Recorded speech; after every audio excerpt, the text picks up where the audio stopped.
Muy bien, buenas tardes a todos. Mi nombre es David Díaz Pérez, soy enfermero del proyecto EQS de la Unidad de Apoyo de la Dirección del Servicio Canario de la Salud en Canarias y formo parte del equipo responsable de la línea de investigación e innovación del proyecto EQS junto con nuestros compañeros el doctor Héctor González de la Torre y el enfermero Ricardo Pinto. Y para el día de hoy, como actividad para seguir incentivando la investigación en cuidados, hemos organizado un InfoDay sobre la convocatoria del Carlos III para proyectos dirigidos al ámbito de la salud. Y para el día de hoy tenemos aquí bueno, a una persona muy importante en lo que es la investigación en cuidados en nuestro país, en España, que es la doctora Maite Moreno. Y me van a permitir una pequeña presentación. Ella es directora de la Unidad de Investigación en Cuidados y Servicios de Salud, INVESTEM, del Instituto Carlos III y directora del Centro Español para los Cuidados de la Salud basado en la evidencia, CEIBE, donde coordina el Programa Nacional de Centros Comprometidos con la Excelencia en Cuidados. También es investigadora principal de un grupo del área de fragilidad y envejecimiento saludable del Consorcio de Investigación Biomédica en Red y ha liderado multitud de proyectos nacionales e internacionales y es miembro de la Academia Americana de Enfermería desde 2018 y de la Europea desde el año 2014.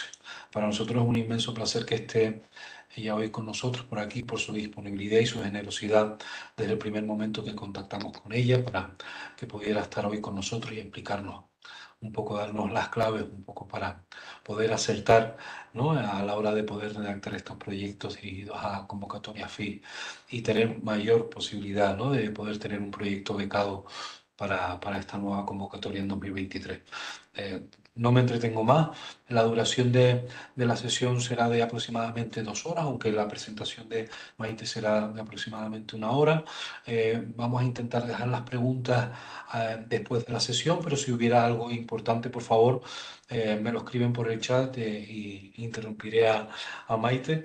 Pero si no, esperamos al final. Me gustaría que las preguntas fueran a viva voz y sobre todo que haya mucho feedback y que no nos quedemos con dudas para, para poder así resolver aquellas cuestiones que creamos importantes. Esta sesión está siendo grabada y va a ser alojada luego en un directorio web, en un canal YouTube que enviaremos posteriormente a través de, se lo daremos también a Investem para que pueda salir difusión y nosotros también a través de nuestras redes sociales en Canarias. Así que nada, muchísimas gracias Maite por estar hoy por aquí y somos todo oídos. Gracias. Pues muchas gracias a ti, David, por, bueno, por dar la oportunidad, ¿no? Que siempre es importante que alguien te dé la oportunidad de contar cosas que crees que pueden ayudar a los demás. Y para mí es, bueno, es un placer y estas cosas me gustan y me entretienen porque creo que es parte de lo que profesionalmente yo puedo aportar a la profesión, ¿no? Sí que me gustaría decir desde el principio que, o sea, que yo voy a hacer una presentación desde el punto de vista de mío, de Teresa Moreno, y de que trabajo en una unidad de investigación dentro del Carlos III, pero que luego existe o existirá cada año la presentación oficial que hace el Carlos III, que es más administrativa. Pero esto está más puesto desde el punto de vista de mi experiencia, desde el punto de vista más del investigador. Y espero pues que, bueno, que me hagáis preguntas o que yo he intentado prepararosla para que os sea lo más fructífera posible, pero que si hay alguna cosa que no entendéis o que queréis que toquemos después porque yo no la he tocado, encantada de contarla, ¿vale? Lo primero que yo quería deciros, a ver, si ¿esto ahora pasa? Sí, tiene que pasar, ¿no? Sí, pasa. O sea, lo primero que yo quería deciros es que, bueno, pues el Fondo de Investigación Sanitaria es lo que todo el mundo entendemos por el FIS. Y se llama Fondo de Investigación Sanitaria porque el primer dinero venía de un fondo que ponía, bueno, de los medicamentos que se recetan, había un tanto por ciento y sigue habiendo un tanto por ciento que se pone para la investigación. Aunque si bien ahora la mayoría del dinero ya viene también del dinero público y de nuestros impuestos. Y cuando la gente habla del FIS, pues suele decir que tiene un proyecto FIS o que tiene una beca FIS, ¿vale? Yo voy a intentar aclararos un poquito que existen las dos cosas, pero para mí y para la convocatoria, son dos cosas diferentes. Primero decir que la convocatoria se llama AES y que es AES 20, antes AES 21, AES 22, porque es el acrónimo de la Acción Estratégica en Salud. Y la Acción Estratégica en Salud forma parte del Plan Nacional de Investigación, donde a cada ministerio o a cada institución o cada OPI, cada organismo público de investigación, se encarga de la gestión de alguna de ellas. La mayoría están bajo la Agencia Española de Investigación, pero lo que es la acción estratégica en salud, la parte de salud, está bajo los auspicios del Instituto de Salud Carlos III, precisamente por esa incorporación que tiene o esa parte de financiación que tiene que proviene de los medicamentos que se recetan y que se usan en el Sistema Nacional de Salud. Y entonces vosotros veréis que cuando se publica la acción estratégica en salud, se publican como dos partes, ¿vale? Que quedan más bonitas, pero yo luego os las traduzco en lo que todo el mundo entendemos, ¿vale? Hay una parte que tiene como función desarrollar, atraer y retener el talento, ¿vale? Esa parte que tiene que ver con desarrollar, atraer y retener el talento suele referirse a una sola persona. Es una persona bien auspiciada por un grupo de investigación o bien ella por su propia iniciativa, que va a pedir una beca. Aquí sí que estaríamos hablando de beca FIS, ¿vale? Hay muchas becas y luego las hablaremos, pero quiero deciros que todas las acciones y todo lo que se financia bajo el capítulo de desarrollar, atraer y retener el talento, se van a llamar becas y están dirigidas a las personas. Luego diré por qué hago tanto hincapié en esto, pero es muy importante, ¿vale? Esto es lo que es becas para personas. Y luego están lo que toda la vida hemos entendido por proyectos, que estarían dentro de lo que sería la iniciativa o donde estarían las acciones de impulsar la investigación científico-técnica y su transferencia. Va a haber diferentes tipos de becas y va a haber diferentes tipos de proyectos. En general, vamos a tener un proyecto, que es el proyecto no, hablábamos antes con David, es el proyecto de investigación bueno, pues el de toda la vida, el que hemos pedido todos, pues bien con grupos más o menos pequeños, pero que hemos pedido un proyecto de investigación y la convocatoria se llama de proyectos de investigación. Pero vais a ver que hay otra serie de convocatorias que ya no están acudiendo o ya no están haciendo la llamada a un grupo de investigación, sino que están haciendo la llamada a varios grupos de investigación, ¿vale? Y que existen ya estructuras estables de investigación dentro de esta llamada que se hace no solamente a un grupo, sino a varios grupos. Yo voy a intentar también deciros un poco cuál debería ser la trayectoria de cada uno, pero es es mi visión personal de lo que tendría que ser la trayectoria. O sea, cada uno luego, pues bueno, los designios son diferentes y aparece a lo mejor a mitad de camino. Pero bueno, yo os lo voy a intentar explicar qué es lo que tendría que ver con las trayectorias, ¿vale? Como veis, ¿vale? Cuando sale el programa estatal para desarrollar, atraer y retener el talento, ¿vale? Nos estamos refiriendo a esta parte que yo os decía antes, ¿vale? Que se refiere a una sola persona, ¿vale? Cuando miréis las acciones que están dentro de este capítulo, se refieren a una sola persona. Lo volveré a repetir, pero es muy importante. Cuando es una sola persona, es ella por sus méritos y es a ella a quien se lo dan. O sea, si yo lo pido como Teresa Moreno, es a mí a quien me van a dar esa beca o ese contrato o esa acción, ¿vale? Bien sea para desarrollar o bien para atraerme porque estoy fuera investigando o bien es para retenerme aquí y que no me vaya fuera, ¿vale? Si yo empiezo y cuando llevo, o sea, pues habitualmente vais a ver que son 2 años, 3 años o 4 años. Pero si cuando yo ya la empezaba a disfrutar, vamos a disfrutar, o a veces no es tan disfrutar, pero bueno, cuando he empezado a disfrutar, digo que, yo qué sé, pues que me voy, que sepáis que ese dinero no va a nadie más, porque es que se lo han dado a Teresa Moreno, no va a nadie más, va a los presupuestos generales del Estado. Entonces, por eso cuando miréis lo que os enseño aquí, que son las becas que pueden estar para atraer y para desarrollar el talento, que sepáis claramente que lo estáis pidiendo vosotros, la mayoría de las veces por vuestro talento, otras veces por vuestro talento y por el grupo que os acoge, por la capacidad que tiene el grupo de acogida, pero a fin de cuentas el dinero está a vuestro nombre, para lo bueno y para lo malo también, ¿vale? como veis, hay varias acciones y esto os lo he puesto porque sé que no se ve nada, ¿eh? Tampoco pretendía yo que se viera mucho, pero para que veáis que en la página que os voy a decir y que está todas estas acciones, lo primero que vais a ver es el subprograma al que está, después vais a ver el título, y aquí es un programa de formación, este es de incorporación y este es de movilidad, vais a ver el subprograma con las diferentes acciones que hay. Después vas a ver el plazo de solicitud, el día que se abre y el día que se cierra, está aquí. Cuando salga, esto es la acción estratégica de salud del 22, pero en cuanto se publique el boletín oficial del Estado, la del 23, esto está puesto aquí. A partir de aquí podéis picar aquí para ir a la solicitud y vais a poder hacer la solicitud y ya os lo enseñaré también algo como. Aquí están los documentos normalizados, pero si no también hay una página donde están todos los documentos normalizados, que si queréis luego lo vemos juntos. Y yo luego os diría que hay dos cosas o tres que son muy importantes. Uno, hay que leerse la guía de ayuda, siempre. Ahora están las guías de ayudas del 2022. Entre un año y otro no suelen cambiar mucho, por lo que yo os aconsejo que si tenéis alguna idea en la cabeza, no esperéis a que salga la del año que viene, sino que vayáis viendo ya la guía de ayuda y las preguntas frecuentes. Esto a veces, cuando coges el boletín oficial del Estado, el boletín oficial del Estado puede tener más de 40, 50, 60 páginas y tiene un lenguaje pues que no es el habitual para ninguno de todos nosotros. Entonces, es como que aquí te queda más claro con la guía de la ayuda, con las preguntas frecuentes y aquí vais a tener siempre la persona que gestiona estas ayudas y a quien debéis escribir. Habitualmente por teléfono es difícil de localizarlas, máximo ahora que estamos todos haciendo esfuerzos para rentabilizar y cerrar edificios y que hay mucho trabajo a distancia, pero bueno, tenéis siempre una persona o dos o tres que gestionan estas ayudas y a las que podéis escribir. Y aquí, al final, es donde van a empezar a salir las resoluciones bueno, de aceptados, concedidos, todas las demás resoluciones, ¿vale? Y vais a encontrar esta página para el Programa Estatal de Desarrollar, Atraer y Retener Talento y vamos a encontrar también la otra página que os comentaba anteriormente, ¿vale? ¿Cómo pienso yo, cómo creo yo? Luego iremos un poquito más adelante viendo eso, pero bueno, ¿cómo creo yo, pienso yo que están organizadas las ayudas, ¿vale?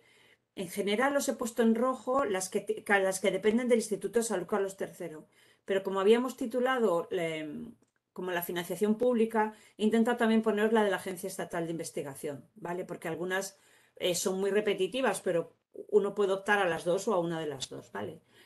Si no tenéis el doctorado hecho y vuestro objetivo fuese hacer el doctorado, dentro del del Instituto de Salud Carlos III os encontraríais los contratos PFIS, que son los contratos predoctorales FIS, los contratos IPFIS, que son los contratos predoctorales para la empresa, para hacer doctorados industriales, y luego los contratos Río Ortega, ¿vale? Estos dos contratos primeros son como bueno, como la FPU, las que ya os he dicho que hay autonómicas y nacionales. Las nacionales dependen de la Agencia Estatal de Investigación. Y estas están abiertas ahora en este momento. Me parece que empiezan mañana el plazo y se acaba el día 15 de febrero, si no me equivoco, ¿eh? Porque lo repasé ayer. Entonces, sin embargo, las del Instituto de Salud Carlos III todavía no han salido, ¿vale? Y están más ligadas a proyectos y a la práctica clínica, mientras que esta está más ligada a los investigadores y fundamentalmente a investigadores y universidades. Pero bueno, en el Carlos III también tenemos FPUs de las nacionales. Los contratos predoctorales tienen 4 años de duración, valen para hacer la tesis. Y si no has hecho la tesis al final, pues se te acaba la beca, pero ya está. Y si la haces antes, el último año te dan como una oportunidad de hacer alguna cosa extra para que te vayas preparando para el periodo postdoctoral, ¿vale? Una vez que alguien ha hecho ya su doctorado y que ya es doctor, tiene otro grupo de ayudas, que son los contratos Sara Borrell, que son contratos postdoctorales, los Juan Rodés, que también son contratos postdoctorales que ofrece el FIS. Unos están más ligados a personal clínica que esté trabajando en el Sistema Nacional de Salud y los otros son un poquito más con un contrato postdoctoral como cualquier otro.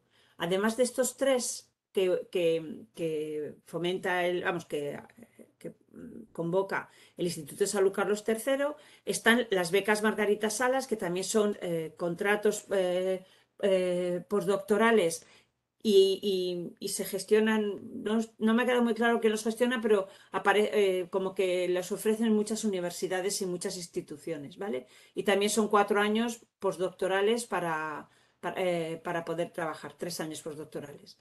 Y luego, dentro de lo que es la Agencia Estatal de Investigación, están los contratos Juan de la Cierva o de formación o de incorporación, las ayudas Beatriz Galindo, las junior y las senior, y los contratos Ramón y Cajal. Las ayudas Beatriz Galindo son unas ayudas especiales y que yo creo que, bueno, que si queréis verlas, que yo sepa, salen como las becas Margarita Salas, salen más a mediados de año. Pero los contratos Juan de la Cierva, si no han salido, ya están a punto de abrirse la convocatoria y los Ramones y Cajales también. ¿Por qué he puesto aquí esta historia del Tenure Track? Dentro de la ley de la ciencia, tanto los contratos Miguel Servet como los contratos Ramón y Cajal son contratos que conllevan un periodo de beca o beco de contrato postdoctoral, donde se dividen en 3 años más de investigación y 2 años más bueno, de ponerse, de publicar y de tener un buen currículum, porque lo que se plantea es un doctorando que ha hecho su tesis doctoral y que siempre ha estado bajo el paraguas de un grupo, tiene que empezar durante estos 5 años a tener su propia línea de investigación y su propio grupo de investigación. Para ello no solamente le pagan salarios, sino que le dan un dinero para poder tener un proyecto de investigación y para que pueda contratar personal. Y tiene una evaluación que se hace al tercero y al cuarto año, si no me equivoco, al segundo, tercero y cuarto año. Bueno, se van evaluando para ver la capacidad de independencia y si va a cumplir el propósito que tiene la beca. Y el compromiso de las personas que tienen esos contratos, Miguel Servet o Ramón y Cajal, es que la institución se los tiene que quedar después. Tiene que sacar una plaza que, si bien puede ser para cualquier persona que se presente, es una plaza adecuada a las capacidades y a las competencias de esos Miguel Servet que tiene en su institución durante 5 años. O sea, el Fondo de Investigación Sanitaria pagaría 5 años, o la Agencia Estatal de Investigación pagaría esos 5 años, pero a partir de esos 5 años la institución tiene que convocarle una plaza y tiene que garantizar que va a convocar una plaza a la que puede acudir ese postdoctoral. Con lo cual, por eso se llaman figuras de tenure track, que son una forma de decir, vale, durante un tiempo tú estás ahí formándote y haciéndote como mayor e independiente, y después tú vas a empezar por tu propia línea de investigación. Son gente muy bien formada. Yo he estado en algunas de las evaluaciones de los contratos Miguel Servet y de los de Ramón y Cajal, y realmente es gente, bueno, pues con un perfil muy, muy alto, y con casi todo el mundo ha pasado por el extranjero y ha vuelto, o sea que eso. A estas Beatriz Galindo, eso os quería decir antes, digo, le he puesto aquí un asterisco para acordarme, es porque son fundamentalmente para que la gente que está fuera venga a España. O sea, es para traerte gente junior y gente senior que está en el extranjero, y para que realmente se vengan a España. Es una forma de atraer el talento que se nos ha ido por alguna razón.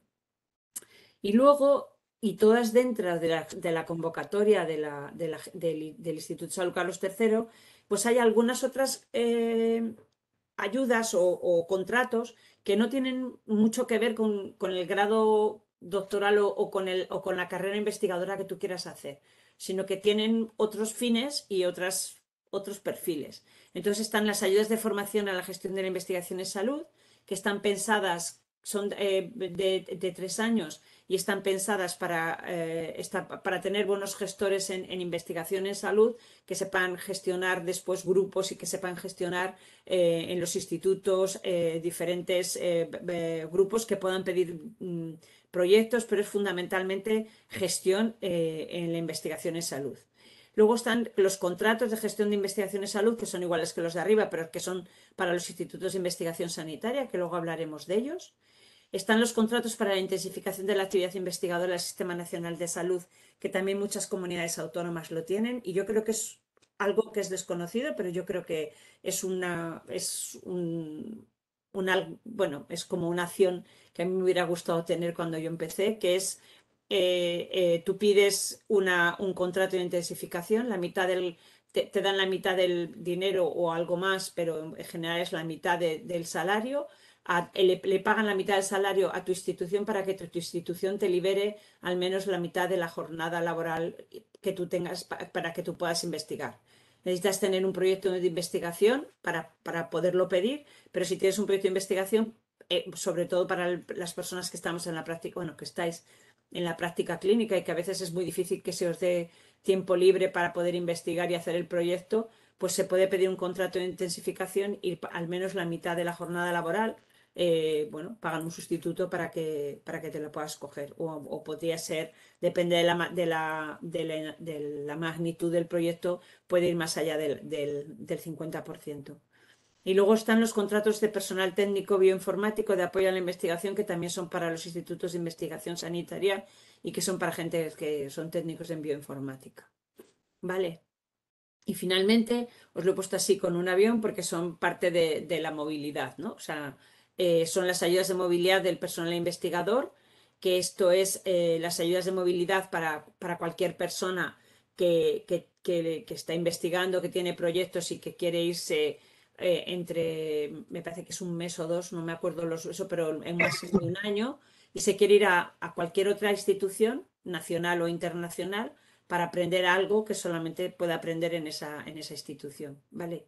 Y las ayudas de movilidad son lo mismo, pero son las ayudas de movilidad que tiene el personal investigador que está dentro de estos contratos. O sea, tiene que haber sido contratado por el AES, tiene que ser un becario o un contratado por AES para poder pedir estas ayudas de movilidad. Pero tanto unos como otros tienen la posibilidad de pedir ayudas de movilidad para poder ir fuera a aprender o a compartir o a ver lo que están haciendo otros en otros sitios, ¿vale? Y esto sería un poquito lo que estaría dentro de la primera parte que decíamos antes, que yo llamaba becas y que se trataba de formar, atraer y retener el talento investigador. Si os lo había puesto aquí, Dios, yo creo que tenía una diapositiva donde yo quería que vierais un poquito las diferencias entre lo que todo el mundo llama becas y todo el mundo llama proyectos para que, bueno, pues para poder empezar después a hablar de proyectos. O sea, las becas, como os decía antes, se dan a las personas por sus capacidades y su valía, y la mayoría de las veces es su currículum vitae o su currículum vitae sumado al del grupo que la recibe, porque claramente si el grupo que la va a recibir no tiene capacidad formadora, no tiene mucho sentido mandar una persona con mucha valía, pero a un grupo que no tiene capacidades. Si renuncia el dinero, vuelve a las arcas del Estado, nadie puede aprovechar el dinero que se renuncia, y esa persona es la responsable de la gestión y su receptora a todos los efectos, ¿vale? En pocos casos, esa ayuda va a llegar a través de los institutos de investigación u otras instituciones que te pueden ayudar a gestionar ese dinero. Y sin embargo, los proyectos se dan a grupos por sus capacidades y su valía conjunta. Se valora el IP y el COIP y luego todos los miembros, pero sobre todo se valora mucho el IP y el COIP, pero en general tendrían que tener una valía conjunta, que es la que les serviría para poder pedir un proyecto. Si renuncia al IP, habitualmente el proyecto se pierde, o si el investigador principal, cuando pedís el proyecto, cae en incompatibilidades, el investigador principal casi nunca se puede sustituir, ¿vale? Entonces, si el IP bueno, se va, pues habitualmente, salvo algunas ocasiones específicas, el proyecto se pierde. Si el IP cambia de institución, lo que suele pasar no es que el proyecto se pierde, sino que el IP se lleva el proyecto a la institución donde se va a trabajar de nuevo, ¿vale? Puede haber cambios en el equipo investigador, pero como decíamos antes, no se suelen permitir, salvo en ocasiones o en circunstancias muy excepcionales, cambio de IP. el dinero va a la institución donde la IP tiene una relación contractual y eso es muy importante porque si el dinero va a la institución donde el IP tiene una relación contractual, las personas que no tienen un contrato fijo o interino en el Sistema Nacional de Salud o en la institución desde la que se pide el proyecto, no pueden ser investigadores principales de proyectos, porque no tienen una institución detrás que les respalde para recibir ese dinero. Y la responsable de la gestión es la institución a todos los efectos. O sea, que bueno, son las instituciones las que reciben el dinero y vosotros, depende de los proyectos, de los procedimientos que tenga vuestra institución, pues os lo facilitarán más o menos. Pero esta es como la gran diferencia entre unas y otras, ¿vale? Igual que os he hecho antes con las becas, pues os hago ahora una trayectoria que no es, o sea, que es mi manera de verlo, pero que no tiene por qué ser solamente esta forma. Mientras que las otras sí que están muy condicionadas por tener o no tener el doctorado, y eso no es una manera de verlo, sino que es una realidad, pues esto es una manera más bien de verlo a partir de la experiencia de llevar muchos años ya en el Instituto Salud Carlos III. O sea, habitualmente todo el mundo pide un proyecto individual. Si empieza porque tiene pocas capacidades, pues lo mejor es empezar por un proyecto individual. Bien, es verdad que los proyectos individuales, pues pequeñitos, eh, ya se empiezan a financiar cada vez menos porque lo que hace falta es los grandes cambios, pero bueno, habitualmente puedes empezar por un proyecto individual y a través de ese proyecto individual, pues puedes ir conociendo otros grupos de tu área de interés que trabajan en lo mismo que tú, pues porque ves sus publicaciones o porque ves sus proyectos o porque ves que hay más gente en tu entorno que está interesada por ese mismo evento, por esa misma enfermedad o por esa misma circunstancia. Entonces, lo siguiente que vas a hacer va a ser pasar a un proyecto multicéntrico coordinado. Los proyectos multicéntricos o coordinados, después os explico cuál es la diferencia, pero en realidad ya no es un solo grupo el que pide el proyecto, sino que tienen que ser más grupos, de forma bien coordinada o de forma multicéntrica, que ya os digo que luego lo veremos. Pero ya no es solamente un grupo, ya tienen que ser más grupos. Y yo os diría que esa es en estos momentos, yo creo, la clave para conseguir financiación y es ir un poquito más allá del proyecto individual y empezar a trabajar con gente de tu entorno que trabaja en el mismo entorno, en el mismo ámbito de estudio para empezar por pedir un proyecto multicéntrico coordinado, ¿vale? Cuando tú ya llevas mucho tiempo trabajando con proyectos multicéntricos coordinados, conoces muchos grupos y conoces bien el tema y empiezas a ser alguien conocido en el tema en el que tú investigas, pues habitualmente lo suyo es incorporarse en las estructuras colaborativas. Las estructuras colaborativas como que se agrupan por tres características diferentes. Una es todas aquellas estructuras, todos aquellos grupos de investigación que pertenecen a una misma localidad o que están cercanas geográficamente y que pueden pertenecer o bien a universidades o bien a atención primaria o bien hospitalaria. De hecho, se pide que los institutos de investigación para estar acreditados tengan las tres patas, ¿no? La de la atención primaria, la de la hospitalaria y al menos una universidad en su constitución. ¿Vale? Y luego hablaremos de ellos un poquito más adelante. O puede ser que en vez de una misma localización geográfica tengan una misma área temática, ¿vale? Entonces, lo que decíamos antes del Centro de Investigación Biomédica en Red tiene áreas temáticas y agrupa a sus componentes por áreas temáticas y luego veremos que tiene 13 áreas temáticas y hablaremos un poquito más de los ciber. Y antes había las redes, eran lo que habitualmente se llamaban las redes, que el año pasado pasaron a llamarse RICOS, que son redes de investigación orientadas a resultados de salud. Y la CSM, Coordinada Investigación Cooperativa, pues seguramente orientadas a resultados de salud, ¿vale? Y dentro de las RICOS ya no es como el CIBER, que el CIBER se crea, el Centro de Investigación Biomédica en Red se crea y se crean las áreas. Y es el propio centro el que decide en qué áreas va a buscar grupos. Sin embargo, las redes, el año pasado salieron temas y la gente se agrupó para poder acudir a la convocatoria de redes. Luego hablaremos un poquito más de ellas, pero que sepáis que existen estructuras colaborativas, que es lo que decíamos antes de primero un grupo, luego varios grupos y luego ya muchos grupos asociados o trabajando juntos en un mismo ámbito, bien sea por localización geográfica o bien por área temática o por redes de orientación a resultados de salud. Y luego, desde hace 2 años, hay una infraestructura de medicina de precisión asociada a la ciencia y la tecnología que se llama IMPACT y bueno, es muy nueva, se está organizando y creándose, pero hablaremos muy poquito más de ellas porque yo creo que bueno, que tiene menos interés para el grupo en el que estamos ahora escuchando o trabajando este tema, ¿no?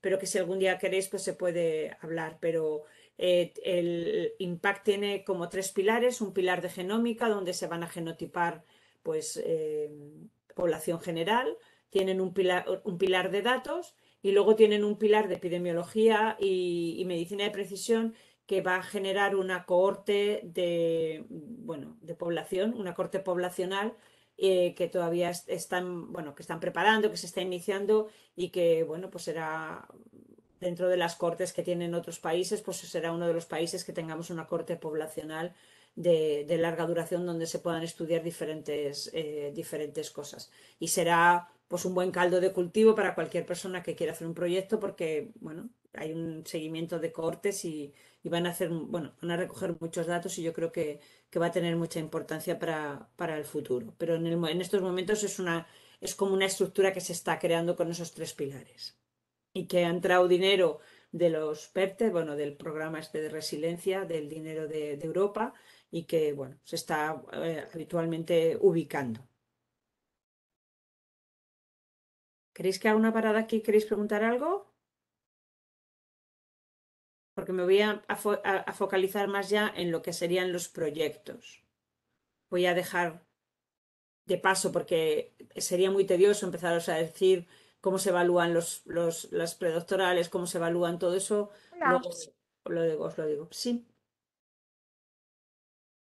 ¿alguien ha dicho algo?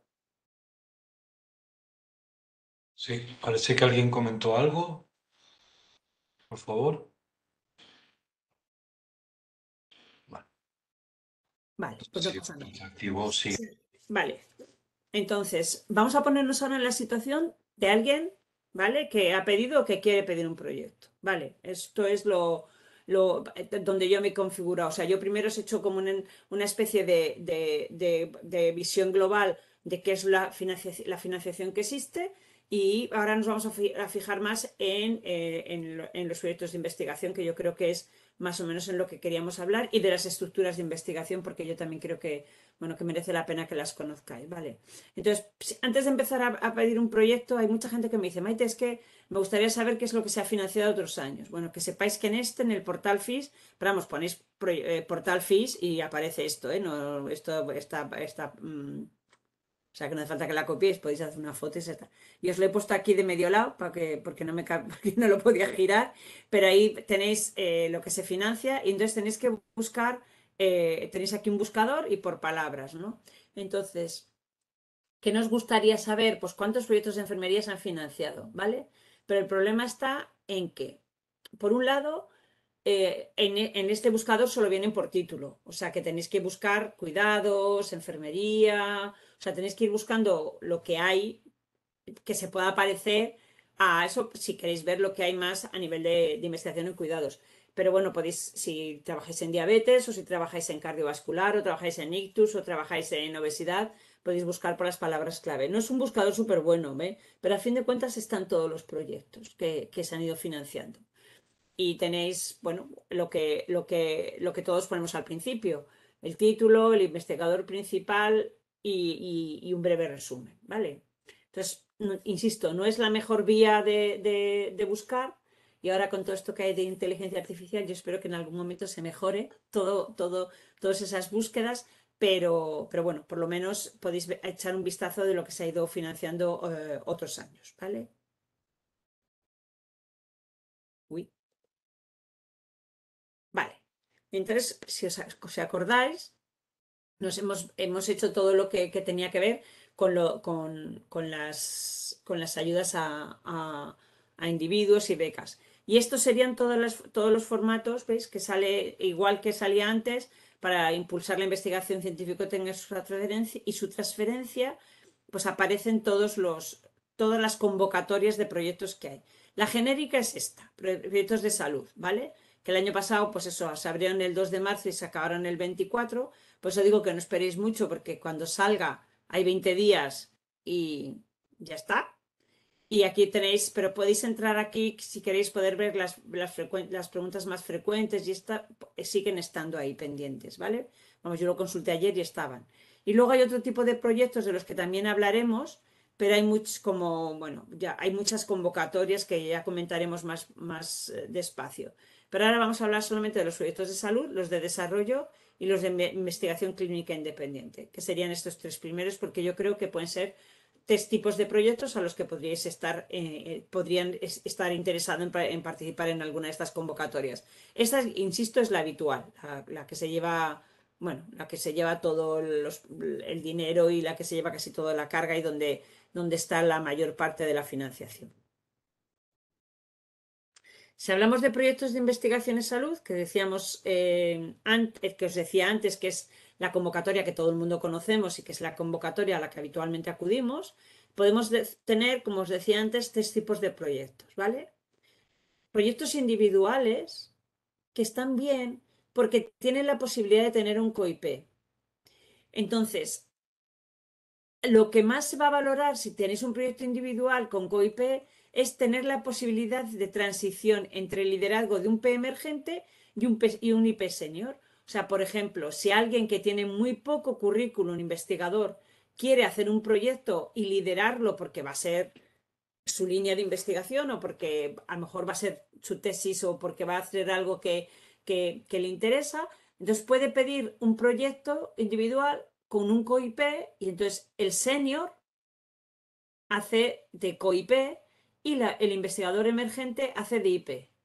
Y esto sería el tipo de proyecto individual. Y solo hay posibilidad de COIP en este tipo de proyectos. No hay posibilidad de COIP en otros. Lo estuve revisando así bien, porque como esto cambia muchas veces, lo estuve revisando bien para estar segura de lo que os decía. Y el boletín del año pasado decía lo mismo. O sea que solo hay posibilidad de COIP en los proyectos individuales y que están bien pensados para hacer la transición y que hay que explicar esa transición de liderazgo. Es decir, vale, pues es una persona que va a coger esta línea, que ha iniciado este grupo, o sea que es bastante dirigido a eso, a que los IPs emergentes empiecen a tener un poquito de autonomía. Y luego están los proyectos coordinados y los proyectos multicéntricos, que yo lo he tenido que mirar 20 veces para explicarlo y cada vez que lo explico lo tengo que volver a empezar a mirar porque nunca lo sé, pero sé que, vamos, nunca lo sé, nunca me aprendo cómo va la cosa. Pero los proyectos coordinados y los proyectos multicéntricos son más de un centro. Eso os tiene que quedar claro a todo el mundo, que están constituidos por más de uno o dos subproyectos, ¿vale? Y que cada subproyecto habitualmente es una institución diferente, ¿vale? Y tiene un IP diferente, ¿vale? Entonces, en los proyectos coordinados no tienen por qué tener un protocolo único, pero los proyectos multicéntricos sí que tienen un protocolo único. Imaginaros que tenéis un proyecto donde captar 1.200 sujetos. Pues el protocolo será único y lo que hacen cada centro es aportar muestra o aportan parte del protocolo, pero el protocolo de todo el proyecto es un protocolo único. Mientras que los proyectos coordinados pueden estar constituidos por dos o más subproyectos, pero cada subproyecto o cada grupo de subproyectos hace una parte. Es decir, que puede haber, pues suponeros que hacemos una cosa que tiene que ver con laboratorio y con la clínica. Dice, bueno, pues puede haber unos grupos que hacen la parte clínica y otros grupos que hacen la parte de laboratorio. Y no tienen por qué compartir el mismo protocolo ni la misma metodología, mientras que en los multicéntricos tienen que tener un protocolo único. Los coordinados siempre tienen que tener grupos que tienen un investigador principal, ¿vale? Y en los multicéntricos se puede optar por dos versiones. Una versión que es solo hay un investigador principal aunque haya varios centros dentro del proyecto o cada centro recibe, es un subproyecto diferente. Esto es todo, ¿cómo deciros? Es todo conocimiento administrativo que no tiene para mucho. Pero sí que quiero deciros que cuáles son las implicaciones que tiene, porque yo creo que en eso sí que os podemos ayudar porque ya son muchos años de experiencia. Entre los proyectos coordinados y multicéntricos existe una diferencia. Si es un proyecto multicéntrico y hay una sola solicitud, aunque haya varios centros, suponeros que David pide un proyecto, él es el IP de ese proyecto, participa Canarias, pero participa centros de Madrid, de Asturias y de Galicia, ¿vale? Pueden participar otros grupos, ¿no? Entonces, puede optar por decir, vale, yo soy el IP, el único IP, y todos los demás son mi grupo de investigación, aunque haya un coordinador por cada uno de las demás localizaciones geográficas donde van a participar. Pero todo el dinero le va a ir a David. David va a ser el responsable de todo el dinero, de la justificación de la gestión y de todo el dinero, y, y él va a ser el único investigador principal de ese proyecto. Ventajas e inconvenientes. Ventajas es que el proyecto se da un proyecto y se le va a dar, y ya está. Y como tiene todos los grupos metidos dentro de su proyecto, pues todos los grupos van a estar dentro del proyecto. Ventajas a nivel de incompatibilidades, que solo gasta un IP. Yo ya sé que es difícil entender para vosotros, a lo mejor, qué es gastar IPs, pero gastar un IP bueno en un proyecto, para un solo proyecto está bien, porque te siguen quedando IPs para otros proyectos. Ahora os explico yo esa historia de los IPs, ¿vale? Pero eso está bien, pero por otro lado es bastante más follón para la persona que hace de IP y que lo gestiona, ¿vale? Esa es la diferencia. Entonces, luego en los coordinados y en los multicéntricos con más de un centro, ¿no? Entonces, ahí sí que hay otras dificultades, que es cada uno de los centros va a ser su centro de gasto. O sea que todos los centros, o sea, todos los grupos que participan, Galicia tiene su IP, Madrid, hemos dicho, tiene su IP, Canarias tiene su IP y Asturias tiene su IP y Barcelona tiene su IP. Y todos tienen su IP y su dinero. ¿Vale? Pero claro, cuando tú lo presentas a evaluación y pensaréis que eso no pasa, pero eso pasa. A pesar de que todo el mundo tiene el protocolo único, hay gente que es muy disciplinada y va a seguir las instrucciones y va a hacerlo muy bien y va a hacer un proyecto pues bastante parecido al que aparece como proyecto marco, ¿no? O proyecto coordinador, pero hay gente que no hace ningún esfuerzo y que cuando presenta la versión que le mandó el investigador coordinador, pues sin ningún cambio, se ha caído en el último día, en los últimos días no sé qué y falta muestra y no le coincide la muestra. Entonces, tú puedes, en la evaluación, puede ser que no todos los proyectos de ese proyecto coordinado multicéntrico sean aceptados. Entonces, si tú te quedas, suponeros que uno de ellos es el que os va a hacer toda la bioinformática, es el de la bioinformática, ha sido un manta, pues te quedas en la bioinformática y te quedas en una parte fundamental del proyecto, ¿no? Entonces te ves abocado a tener que hacer el proyecto, pero con una parte importante, aunque los evaluadores y en las comisiones de evaluación eso también se tiene en cuenta. Cuando tú ves que a un proyecto se le han caído los más fundamentales, pues más vale que no des el proyecto, bueno, porque pero hay veces que, bueno, salen con dos o tres y hay otro y uno que se cae. Eso es una cosa. Dos, que cada uno tiene que hacer la gestión económica, con lo cual a veces es muy difícil poner de acuerdo a todo el mundo para que todo el mundo lleve bien la gestión económica y cuando lo tengas que dar, vamos, cuando tengas que justificar el proyecto, todo el mundo haya hecho bien las cuentas. Y tercera, que tiene que ver con lo de antes, es que has gastado, pues en este caso eran seis, ¿no? Has gastado seis IPs para un solo proyecto. Si los IPs, que son gente que tienen que tener muy buen currículum, que ya tienen experiencia, no sé qué, si te sobran, no pasa nada, pero en general los IPs no suelen sobrar en los grupos. ¿Por qué no? Porque bueno, porque tienes dos o tres que son líderes, pero luego tienes cuatro o cinco que están empezando, entonces, bueno, no puedes tener un IP súper bueno o suponeros un ejemplo, yo que sé, si yo estoy de IP, estoy 3 años que ya no puedo ayudar a nadie porque En los demás proyectos puedo ir como colaboradora en 3, entonces puedo poner mi currículum en 3 proyectos. Pero si yo soy la IP de un proyecto, durante 3 años mi currículum no puede ir en otros proyectos para mejorar también la valía del grupo investigador. Entonces, bueno, son cosas que hay que tener muy en cuenta y decidir qué es lo que quiere hacer uno, porque, porque es, bueno, tomas unas decisiones u otras y tienes que saber qué decisiones tomas si decides hacerlo coordinado y multicéntrico. La primera es claramente si es protocolo único o no. Y una vez que ya si es protocolo único o no, bueno, en decidir si quieres que sea un solo centro de gasto con un solo IP o prefieres que sean varios centros de gastos con varios IPs. Y esto ya, ¿qué es mejor? No lo sé. No podría deciroslo yo. No sé si hay alguien que quiera preguntar en ese sentido. Vale. Si queréis luego lo hablamos. Pero que sepáis que bueno, hay mucho intríngulis aquí en esto de los proyectos. ¿Cómo han sido los criterios de evaluación de la convocatoria de este año?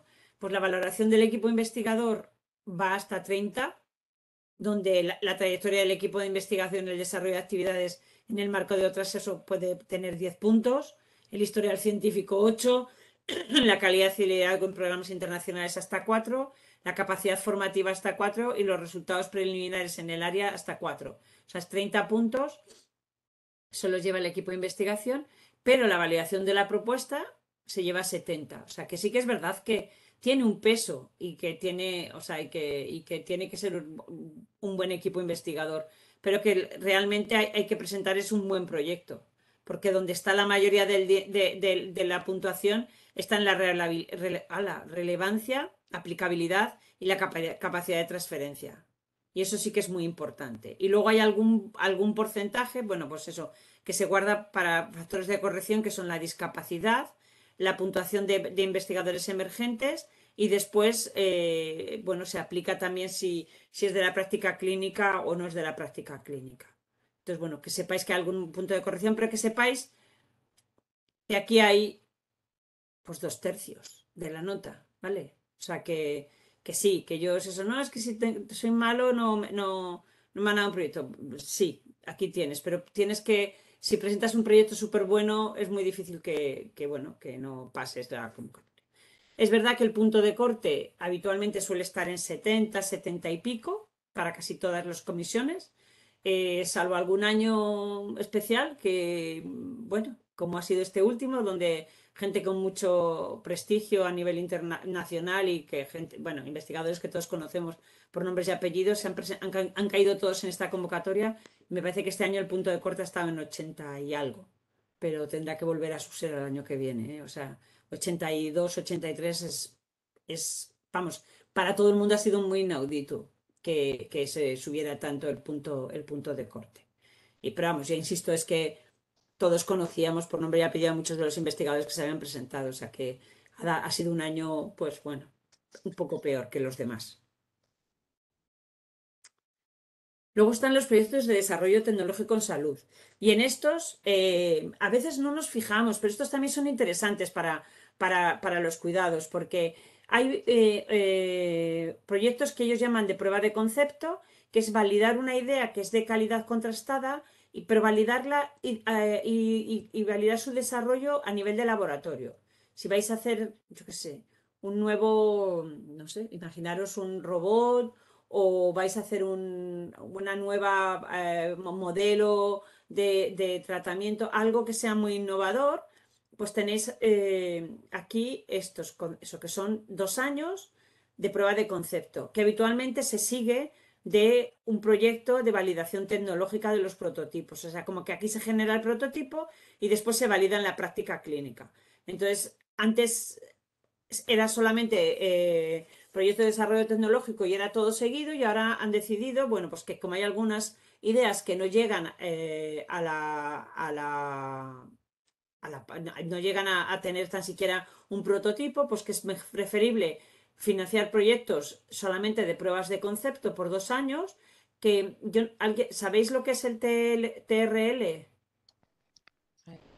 Los TRL son niveles de desarrollo tecnológico.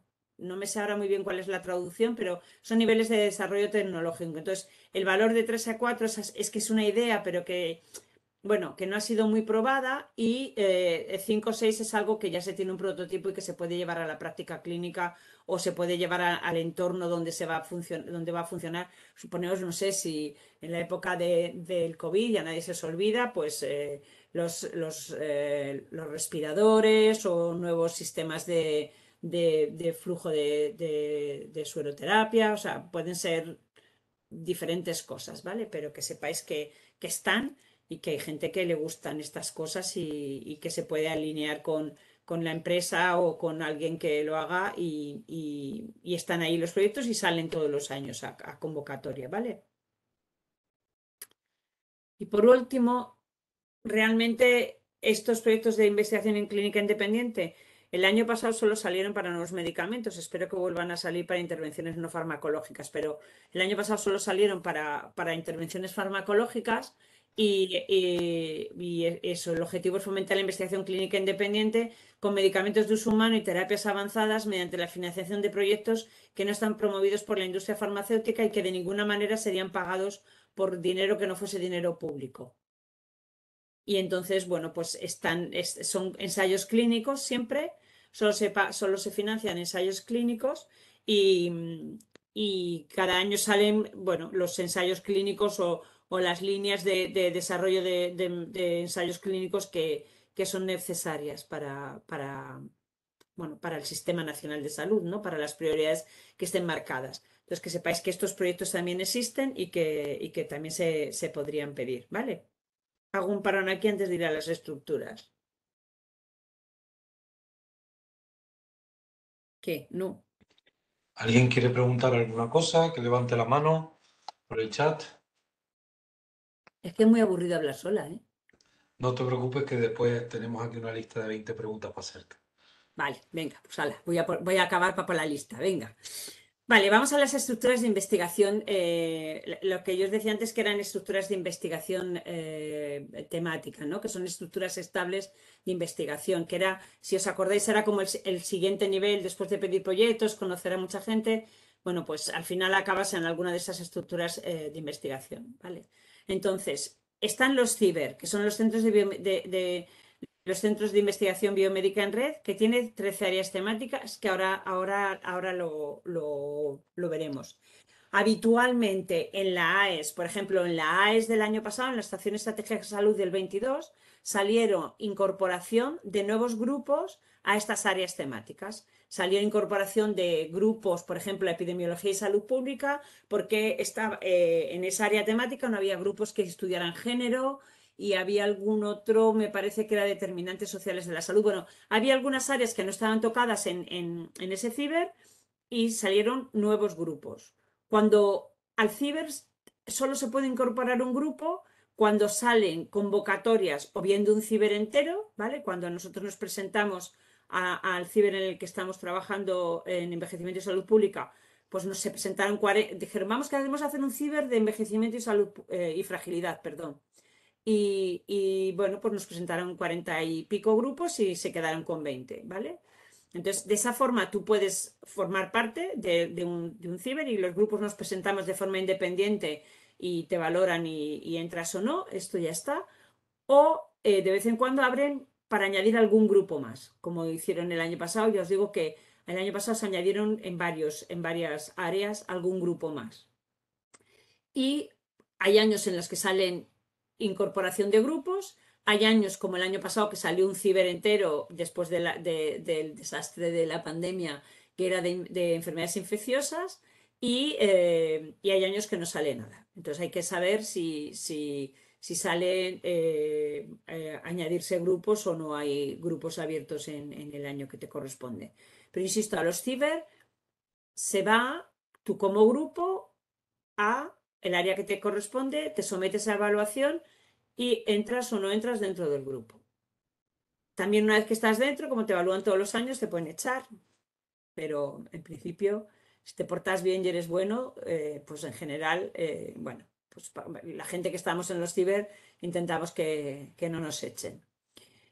Después, el año pasado, cuando salieron las redes de investigación cooperativa orientadas a los resultados de salud, el problema que había era que había muchas redes de investigación sanitaria con temas muy repetidos y no se quería tener tantas redes, ¿no? Y entonces esas redes han estado vigentes hasta diciembre del 22, pero a partir de diciembre del 22 ya han desaparecido. Y apareció este nuevo sistema y se proponían redes en atención primaria, cronicidad y promoción de la salud, redes en inflamación y inmunopatología de órganos y sistemas, terapias avanzadas y enfermedades vasculares, ¿vale?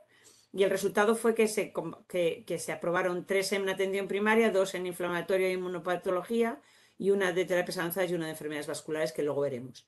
Pero el sistema para formar las redes es diferente. O sea, los grupos que están formando una red se agrupan primero y se presentan todos juntos. Es como si fuese un proyecto coordinado a lo bestia. Y se presentan todos juntos y ya dicen ellos quién es el coordinador y qué áreas van a hacer y qué áreas van a tocar. Y entonces, en la evaluación, os cogen o aprueban la red entera o no aprueban ningún grupo de esos, ¿no? O sea que los grupos en esas redes ya tienen que ir agrupados, asociados y conocerse y organizarse previamente a la solicitud, ¿vale? Y luego, que es lo que yo decía al principio, que se organizan los grupos por áreas temáticas, y estos es que se organizan los grupos por áreas geográficas, ¿vale? Si estás en un ciber, no puedes estar en una red, en una RICORS. Y si estás en una RICORS, no puedes estar en un ciber, porque, porque no hay áreas, bueno, no se puede estar en los dos sitios porque o eres un investigador de RICORS o eres de ciber. Pero en los institutos de investigación se puede ser de ciber y de RICORS y están en un instituto de investigación, ¿vale? Los institutos de investigación sanitaria acreditados por el Instituto de Salud Carlos III en estos momentos son 34, pertenecen a más de 13 comunidades autónomas y en total agrupan más de 24.000 investigadores, ¿vale? ¿Cómo se reparten las áreas de los ciber? Por las áreas de los ciber, esta es la página del ciber y las tenéis aquí. Las áreas de los ciber se reparten de esta forma. Hay un ciber de epidemiología y salud pública, hay otro de enfermedades hepáticas y digestivas, hay otro de enfermedades raras, hay otro de enfermedades respiratorias, hay otro de fragilidad y envejecimiento saludable, que es al que yo me refería antes, hay otro de enfermedades cardiovasculares, hay otro ciber de cáncer y hay otro ciber de enfermedades neurodegenerativas y un último que es de enfermedades infecciosas, que es el que se ha puesto en marcha en 2022, el último que se ha creado, ¿vale? Los cibers se han ido creando a lo largo de los años y bueno, y tienen diferentes antigüedades. Y bueno, cada uno de ellos tenemos la palabra ciber y luego lo que nos corresponde a nuestro área de eso. Pero todos somos áreas de un mismo centro de investigación, ¿vale? Y este son el número de grupos que hay dentro de cada ciber. Como veis, muchos. En bioingeniería hay 47 grupos, pero luego en cardiovascular hay 40, en metabólicas hay 29, en hepáticas hay 50, en raras hay 62, bueno, así. Y el más chiquitito somos nosotros, los de envejecimiento saludable, fragilidad de envejecimiento saludable. El resto pues han ido creciendo y ahí están. Y son los que han ido saliendo. Y aquí tenéis un link por si queréis ir a las áreas temáticas. Además de los ciber, estaban, como decíamos antes, las redes, las RICORS, ¿vale? Entonces, como os decía, hay 3 que están agrupadas por la temática de atención primaria a enfermedades crónicas, ¿no? Entonces, hay una que es la red de investigación de atención primaria que se dedica fundamentalmente a adicciones en atención primaria, que es la RIAPAT. Todos tienen unos nombres muy, perdón, ¿eh? Luego la red de investigación en cronicidad, atención primaria y promoción de la salud, que es la RICAPS, y aquí hay un buen grupo de enfermeras y aquí hay enfermeras en diferentes grupos coordinadas para hacer el trabajo común y hay mucha coordinación entre enfermería y todas las que hacen atención primaria e investigación en atención primaria y cronicidad y promoción de la salud. Y luego hay una que es solamente en niños. en niños con enfermedades crónicas y perinatales, ¿no? Y entonces esta se llama Samit, Recode Samit.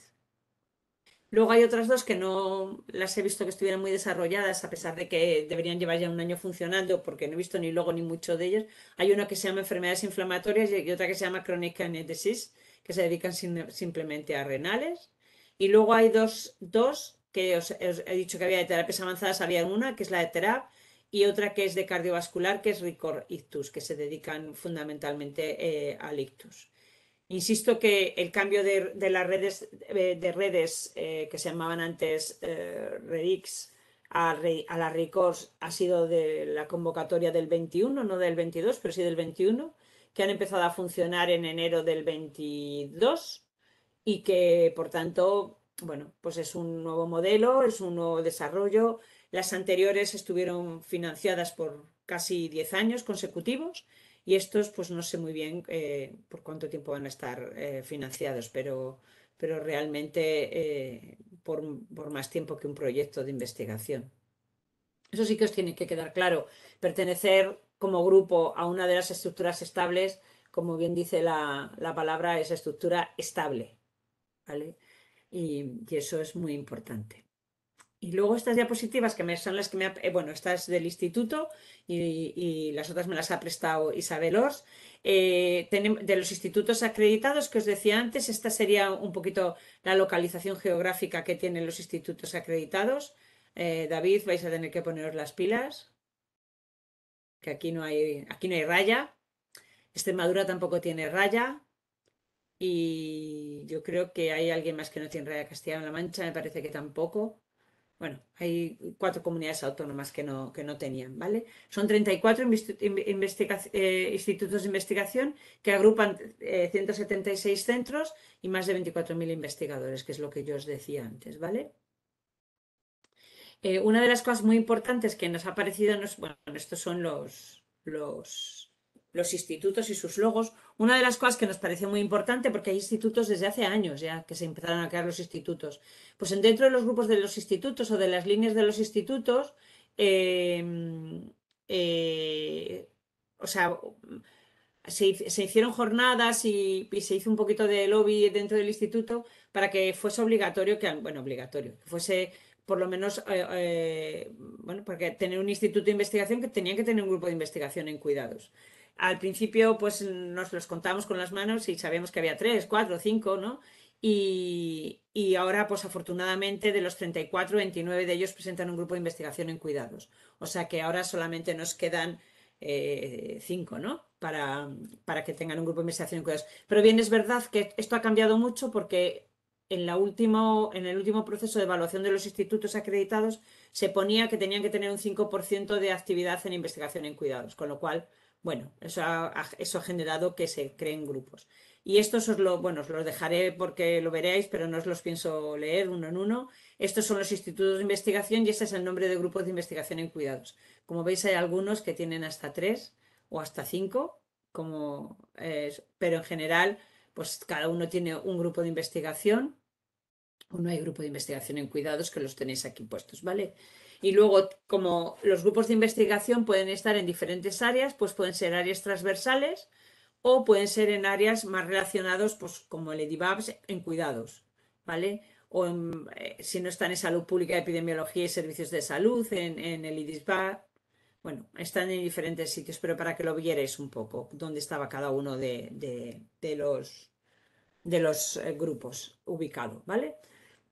Pero bueno, después de unos cuantos años es una muy buena noticia saber que 29 tienen grupos de investigación en cuidados, ¿vale? Y me voy a meter ya en los proyectos para poder dejaros después a vosotros un rato para hablar, que si no hablo yo sola. Eh, sí, hablo yo sola. Vale, lo primero es no dejarlo para el último momento, os lo he puesto aquí como todo. Entonces, hay una página donde se pueden presentar los proyectos, ¿vale?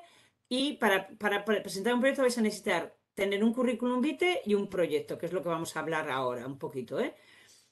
Presentarlo con certificado o sin certificado, yo qué sé, si yo fuera del FI seguramente os estaría diciendo otra cosa, pero a efectos de investigador es mucho más importante no presentarlo o sea, para mí ha sido más fácil presentarlo sin certificado, porque así cada uno, tú tienes un usuario y una contraseña que tú le das a los investigadores y cada uno se sube su currículum. Si no, si lo haces con certificado, como con la única que puedes entrar con el certificado eres tú, al final acabas subiendo todos los investigadores y es una tarea un poquito tediosa, ¿vale?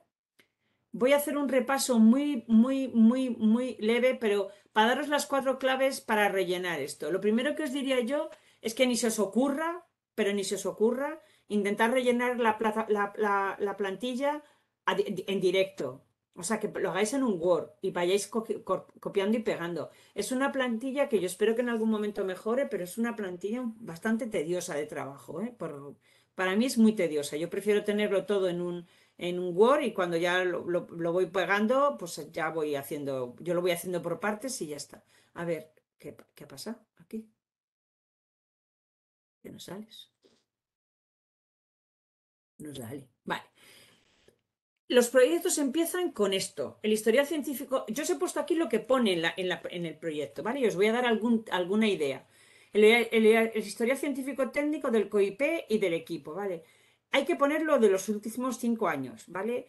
Sobre todo lo que es financiación competitiva. Si no es financiación competitiva, si no tenéis mucho, ponerlo, pero si no, fundamentalmente la financiación competitiva, las publicaciones, si habéis publicado guías de práctica clínica, patentes y todo lo que hayáis hecho en los últimos 5 años y sobre todo desarrollado con la temática del proyecto, ¿vale?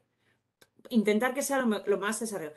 Es importante, como os decía, ¿ves? Participar en las estructuras estables porque cuenta estar dentro de una plataforma o de una estructura estable de investigación, cuenta como el historial científico técnico del equipo, ¿vale? Tenéis 3 páginas, esto ha cambiado últimamente, pero en 3 páginas se puede explicar mucho del equipo y hay que intentar venderse bien. Tenemos una costumbre de no sabernos vender, pero hay que venderse muy bien y yo creo que además es lo primero que se lee el evaluador. Yo os lo estoy poniendo en el mismo orden en el que lo ve el evaluador.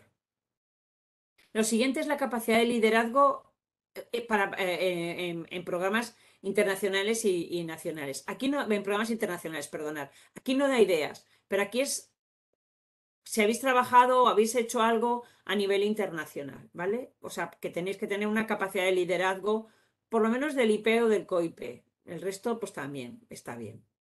Luego, la capacidad formativa porque como casi todos vamos a tener al final recursos humanos contratados, pues es importante las tesis o los máster dirigidos y son todos los trabajos de fin de máster dirigidos y valen también los trabajos de fin de grado. O sea bueno, que ir haciéndoos un listado de las cosas que tenéis y irlas poniendo. La capacidad de liderazgo en programas internacionales, que esto lo han sacado fuera, perdón que me lo he colado aquí, y luego, si vamos a hacer una transacción de liderazgo, ¿cómo vamos a hacer para que el liderazgo de investigación senior le llegue al Nobel? ¿Vale? Luego, los resultados preliminares. Tampoco dan ninguna pista, pero o sea, es muy raro que alguien que no ha hecho nunca nada se embarque en un proyecto en un área que nunca ha tocado. Entonces, bueno, ¿qué habéis hecho antes? Y si no, ¿qué habéis hecho antes? ¿Cuál es el interés o con quién contáis en vuestro equipo que sí que haya trabajado en ese ámbito? Aquí sí que no dan ninguna. Y es una hoja, ¿vale?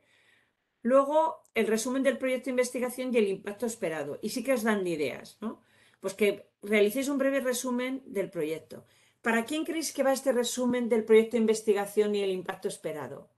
En el Instituto de Investigación Sanitaria, ahora, en el Fondo de Investigación Sanitaria, ahora hay público, ¿vale? Asociaciones de pacientes o asociaciones que tienen al menos 5 puntos en la evaluación de nuestro proyecto. Entonces hay que hacerles como un resumen en lenguaje no científico y comprensible para cualquier personaje en la disciplina. Y os piden que detalléis estos aspectos. Y es muy importante porque es ahí donde tú le puedes decir, si vais a trabajar en Alzheimer, cómo le puedes decir a una asociación de pacientes, o sea, por qué es tan importante lo que tú vas a hacer para ellos, ¿vale? Y bueno, es una puntuación que no es baladí, ¿vale? Luego tenemos algo que también es muy nuevo, pero que tenemos que aprender todos y que Yo creo que también hay que hacer algún infoday de todas estas cosas, porque el plan de gestión de datos ahora es súper importante. Con toda la cultura de ciencia abierta y con toda la actividad bueno, y con la visión y la misión de ciencia abierta, hay que empezar a trabajar con los datos con datos en abierto. Y quién va a ser la titularidad de los datos, dónde van a estar los repositorios. Y esto es muy nuevo, hay mucha dificultad a lo mejor para empezar a rellenarlo, pero empezar a pedirnos ayuda, porque alguna experiencia ya hemos tenido en proyectos anteriores y la propuesta del plan de gestión de datos es súper, súper, súper importante.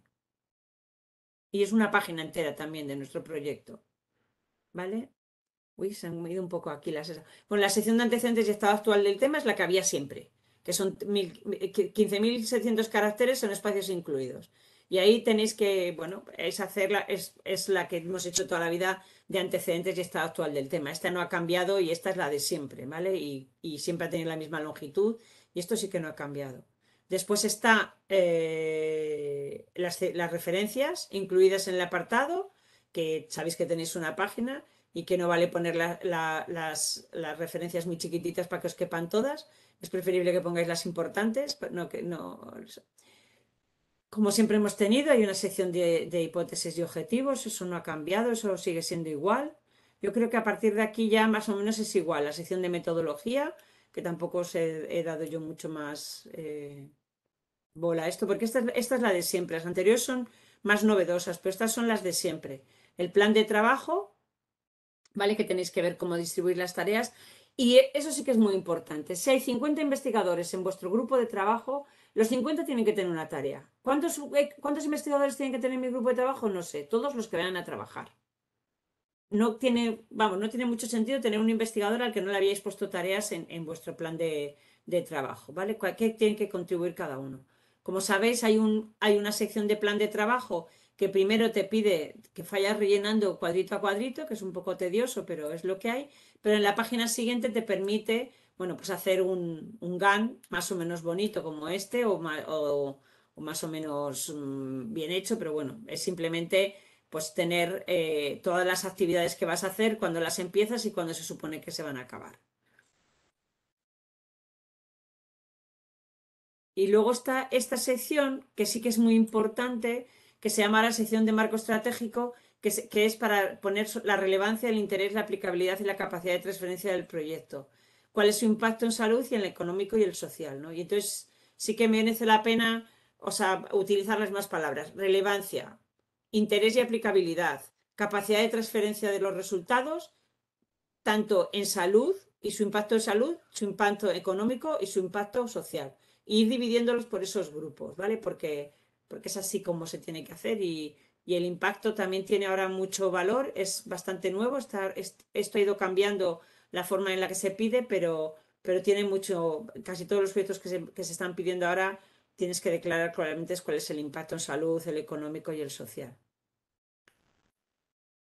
Y luego hay una parada que yo no he decidido, no, que es la financiación solicitada y luego los anexos, ¿vale? O sea, ¿cuánto dinero podéis pedir? El que necesitéis. Primero hay un apartado en el que dice con qué capacidades cuenta vuestro entorno, vuestra institución, donde lo vayáis a pedir, qué no tiene y qué no necesita y para qué lo necesitáis. Y después el presupuesto justificado de cada una de las partidas que hayáis pedido. Pero lo más importante no es decir cuánto, o sea, cuánto se financian los proyectos, pues yo he tenido proyectos de 32 y de 1.600.000. O sea, depende de lo que vayáis a hacer. Pero el dinero es el que se necesita, el que está bien justificado y el que se adapta a las necesidades del proyecto, ¿vale? No se puede, o sea, como una de las reglas, no se puede externalizar más del 30% de las cosas que se hacen. O sea, tú no puedes decir, voy a contratar un estadístico que me haga la estadística, voy a contratar un lingüista que me va a hacer los artículos y me va a traducir, voy a contratar un no sé quién que va a recoger los datos. Dice, vale, ¿y usted qué va a hacer? ¿No? Entonces, como la regla es importante es que no se debería contratar más de un 30% de la actividad investigadora. O sea, que se podría externalizar un 30% de la capacidad investigadora. Pero bueno, cada proyecto tiene su financiación, tiene sus gastos. Que sepáis que hay tres tipos de gastos, los de personal, los de adquisición bueno, de consumibles e inventariable, y luego los viajes y las dietas. El personal cada vez se financia menos en los proyectos, porque lo que se espera es que cuando tú tienes un proyecto financiado acudas a las becas que hablábamos al principio para ese proyecto. Pero bueno, si necesitas personal en un proyecto y resulta tener una evaluación de excelencia, realmente, bueno, van a darte personal, pero muy pocos proyectos llevan personal adscrito, que eso también es una cosa que tenéis que saber. Y la otra cosa que sí, que ya acabo, la otra cosa que era importante es el currículum vitae, ¿vale?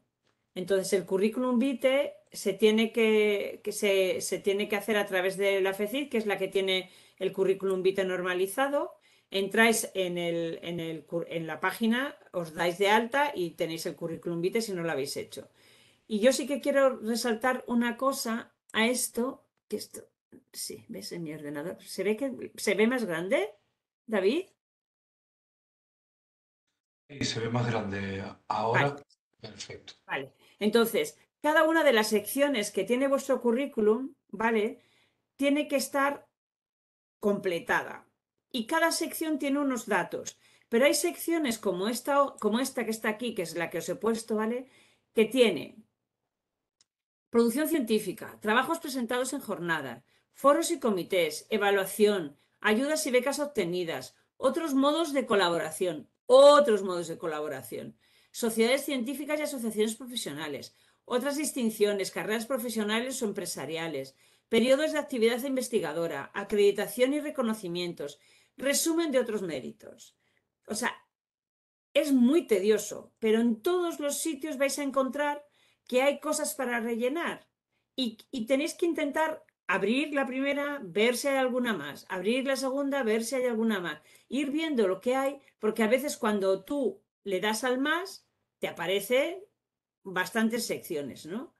Y pasa en casi todos los lados. Aquí dice que el resumen está sin rellenar, pero yo os diría también que lo más importante es el resumen a texto libre, porque cuando se genera el currículum vitae, la primera página es el resumen a texto libre, aparte de que diga quién eres, cómo te llamas y que eso. La primera página es el resumen a texto libre. Entonces, es muy importante que cuidéis ese resumen a texto libre. Y luego, yo se lo suelo decir a la gente, o sea, si tú tienes todas las cosas puestas en un armario y te mandan colocarlas en un armario normalizado.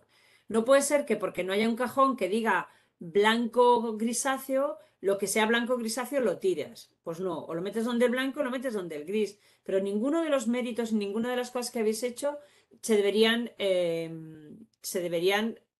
minusvalorar por parte del que las pone. Ya está el evaluador para ver si eso vale para algo o no vale para nada.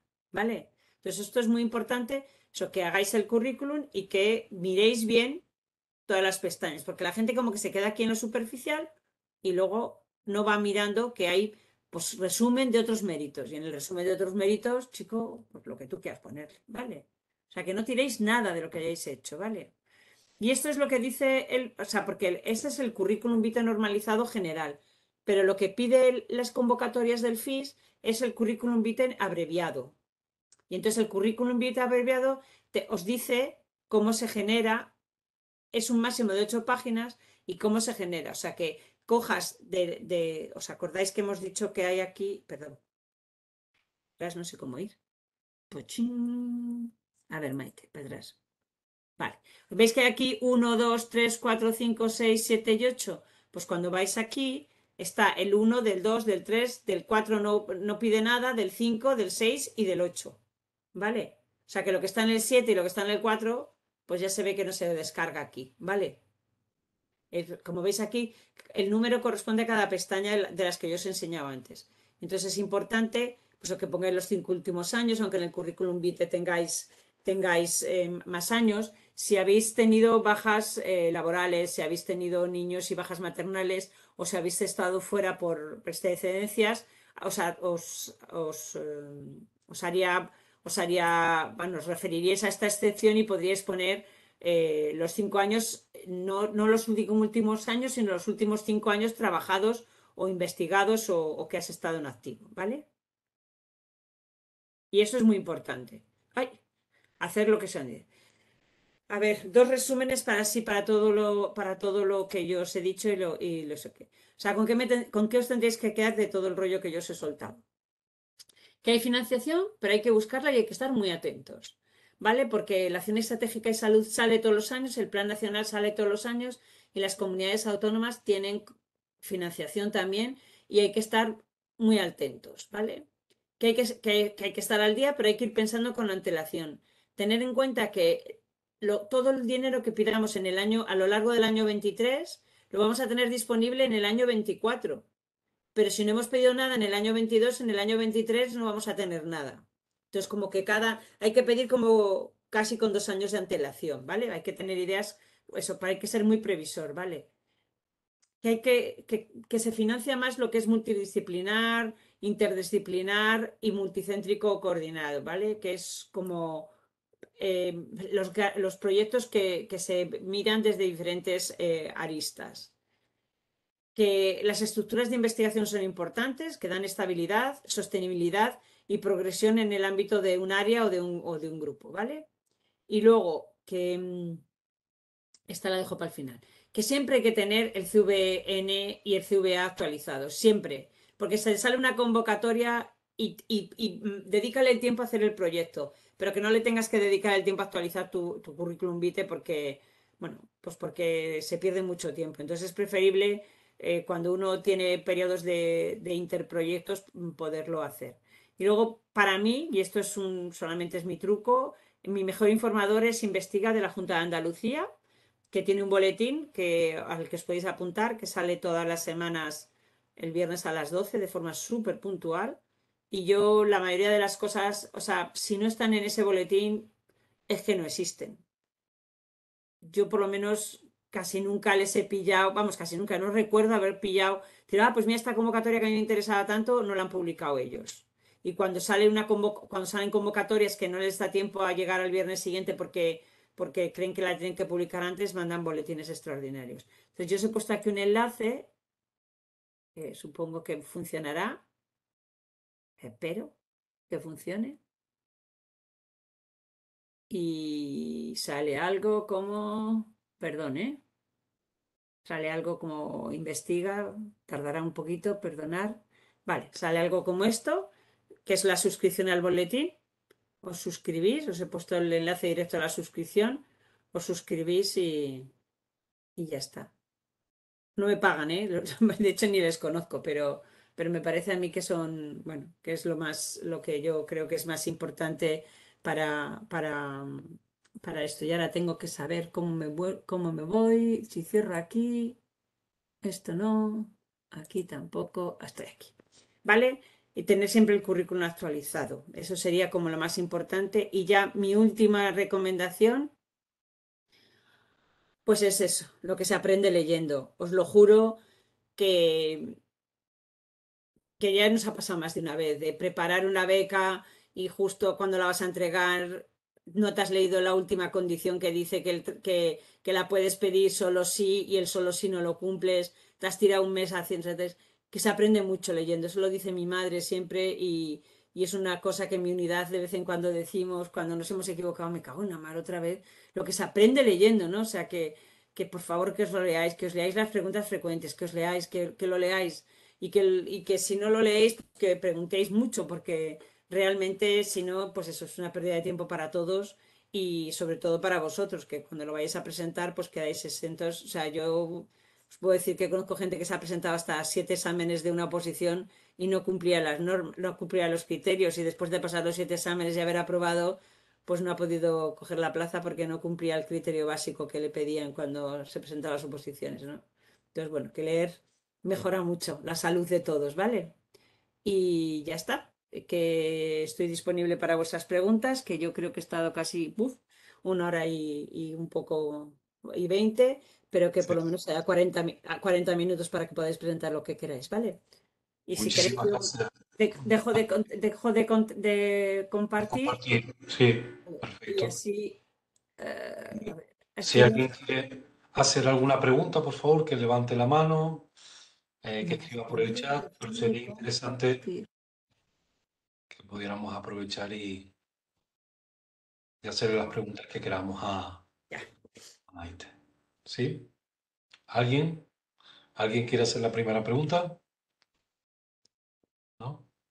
Muy bien. Maite, tú ya comentaste, ¿no? La importancia, sobre todo en los proyectos multicéntricos o coordinados, de tener equipos multidisciplinares, ¿no? Interprofesionales. Y que esto lo valoraba adecuadamente, ¿no? El comité evaluador de los proyectos AES, ¿no? En este sentido, y con tu experiencia, ¿qué profesionales aliados podemos tener? Eh, en tu experiencia, ¿con qué otros profesionales has trabajado en proyectos financiados? Pues mira, o sea, el pertenecer a las estructuras estables de investigación, por ejemplo, yo te pongo mi ejemplo, el envejecimiento y fragilidad, da la oportunidad de que conozcas, somos 20 grupos y nosotros somos el único grupo de cuidados. Hay grupos que hacen en básica, hay gente que hace cronobiología, hay gente que hace ejercicio, hay gente que hace cosas muy diferentes, ¿no? Como estás obligado a participar con los demás grupos, porque si no tienes interrelación entre los demás grupos, a la hora de evaluarte vas a perder puntuación, pues empiezas a hablar con gente con la que nunca pensarías que podías hablar y empiezas a hacer proyectos. Entonces, por ejemplo, nosotros con los fisiólogos sí que hacen cronobiología hemos hecho mucho. Con el año pasado que salió uno de Europa de enfermedades neurodegenerativas, obligaban a que las intervenciones no farmacológicas tuviesen outcome, resultados no solamente pues, de escalas, ese que, sino medidas de laboratorio. Y entonces empezamos a trabajar con gente que hacía laboratorio y hace Alzheimer y hace detección de Alzheimer y hemos tenido un proyecto. Eh, yo he trabajado con ingenieros, con historias de robot y modelos de cuidados. En el de medicina de precisión último que estamos, pues estamos gente que hace laboratorio, gente que hacemos clínica, gente que hace detección de deterioro cognitivo por voz, vamos, analizando el discurso de las personas, gente que tiene cacharritos para medir variedades. Entonces, al final, depende del ámbito en el que tú te muevas, vas a encontrar gente, vamos, vas a encontrar gente que podría trabajar contigo, ¿no? Que podría aportar una mirada más a lo que tú estás haciendo. Y mi experiencia colaborando con otros siempre ha sido buena, ¿eh? Tú tienes, vamos, tú, en general los que estamos en la práctica, estáis en la práctica clínica, tenéis un valor entrañable que la gente, que los básicos y la gente que hace cacharricos y cosas de esas no tiene, que es los sujetos de estudio. El acceso a los sujetos de estudio. Entonces, bueno, a veces es una buena compañía. Yo te ayudo a buscar sujetos de estudio, utilizo tus cacharros y medimos la calidad del sueño juntos o medimos la melatonina juntos o lo que sea, ¿sabes? Sí. En este sentido, en relación a los proyectos multicéntricos, también valoran positivamente que haya diferentes instituciones de diferentes niveles asistenciales. Comentaste que proyectos va a depender del proyecto, pero el hecho de que esté la universidad con nosotros siempre va a favorecer en esa evaluación, o lo favorece simplemente por el hecho de que los investigadores de universidad pueden tener mejor rango académico o aspectos curriculares. Pues no lo sé. ¿Tú qué crees? Yo, yo creo que los institutos están facilitando esas alianzas. Los grupos que yo te ponía antes de institutos son grupos que están creados por enfermeras de la práctica, vamos, en cuidados, por enfermeras de la práctica clínica, por gente que está en las universidades, por gente que está en atención primaria, en la especializada, en la sociosanitaria. Y entonces, casi todo lo que se tiene que pedir, donde los institutos tienen prioridad, pues al final realmente tienen que ser proyectos donde todas las áreas del instituto estén involucradas. Entonces yo insisto, depende, ¿no? Pero cada vez, o sea, nadie dice que perdamos el liderazgo de los cuidados en enfermería, sino que atraigamos a nuestros proyectos otro tipo de profesionales que pueden ser muy relevantes para nosotros. ¿Alguien quiere hacer alguna pregunta? Había algo en el chat, pero no sé, he visto una cosa No, muy larga, pero no lo he podido leer. despedida, sobre todo gente despidiéndose y dándote Vale. las gracias por el ratito. Pues entonces quería hacer otro comentario. Eh, ¿podemos incluir dentro de los proyectos, como parte del proyecto, a agrupaciones o asociaciones de pacientes? Ya no solo manifestar, sino que formen parte del propio proyecto, colaborando pues, de alguna manera. ¿Esto se valora y se valora positivamente o no es posible? Eso es vital. Cada vez más hay una parte de los proyectos que se llama Public and Patient Involvement. Nosotros en el último que hemos pedido hemos creado un grupo asesor ciudadano donde queremos tener, bueno, no queríamos tener pacientes porque estamos trabajando con atención primaria y es servicios de salud. Lo que queríamos era tener población de las mismas características de las que nosotros estamos estudiando y, y claramente no se pide, o sea, se pide que les tengas desde el principio.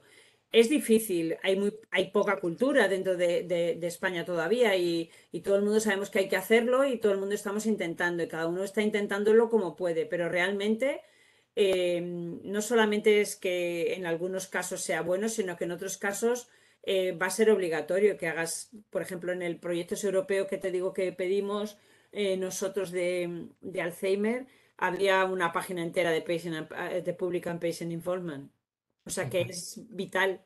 Y sobre todo, si no, o sea, que los metas desde el principio, que te reúnas con ellos de vez en cuando, que en las difusiones hagas difusión tanto para científicos como para la población general. O sea, todo eso es parte de la de las nuevas evaluaciones.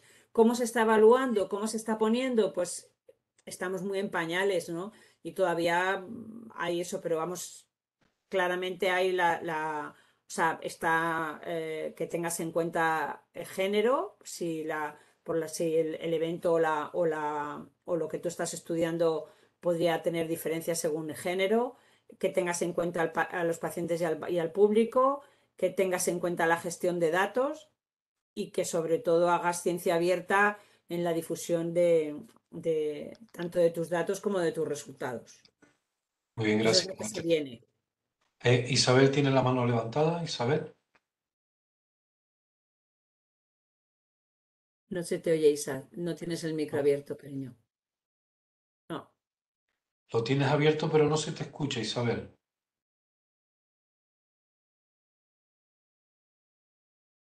no. Se te sigue sin escuchar. Puedes escribir, Isa. Sí, sí. ¿Alguien quiere comentar algo, decir algo? Héctor, muy bien. Hay un aspecto interesante que comentaste al inicio, sobre todo, que eran los programas de ayuda, ¿no? De contratación a personal no doctor, ¿no? Porque todavía estamos en esa transición, aunque cada vez hay más compañeros que están accediendo a programas de doctorado y que son doctores, pero esos programas predoctorales, ¿te refieres sobre todo que tienen que participar profesionales que estén ya en programa de doctorado? Pueden ser profesionales que no tengan interés en mejorar su rango académico, pero sí tengan un buen proyecto de investigación y que quieran optar a este tipo de ayuda. Tendrían que ser las ayudas de intensificación. O sea, la gente que está haciendo, que tiene ayudas de intensificación, nadie dijo que tuvieran que hacer el doctorado, sino que son gente de la práctica clínica que tienen un proyecto, que quieren hacer un proyecto y que piden un proyecto, porque para ser IP de un proyecto, de momento no hace falta ser doctor. En el Fondo de Investigación Sanitaria no hace falta ser doctor. En la agencia de investigación estatal, con mayor frecuencia, pero en el FIS no hace falta, de momento. Y entonces pueden pedir un proyecto, tener un proyecto financiado y pedir una beca de intensificación para que les liberen de la jornada, el 50% de su jornada laboral para hacer el proyecto. Sí, pueden, Mm, claramente. interesante. Isabel escribió su pregunta y pregunta si el COIP tiene que ser del mismo centro que el IP No y tiene si es por qué ser. multicéntrico. No tiene por qué ser siempre y cuando. Pero en los multicéntricos coordinados no hay COIP. Solo hay Ujú. COIP en los proyectos individuales. Solo hay. Eso, porque el otro día en la reunión que tuvimos un debate sobre eso, yo creía, estaba casi segura que solamente los proyectos individuales pueden tener IP y COIP.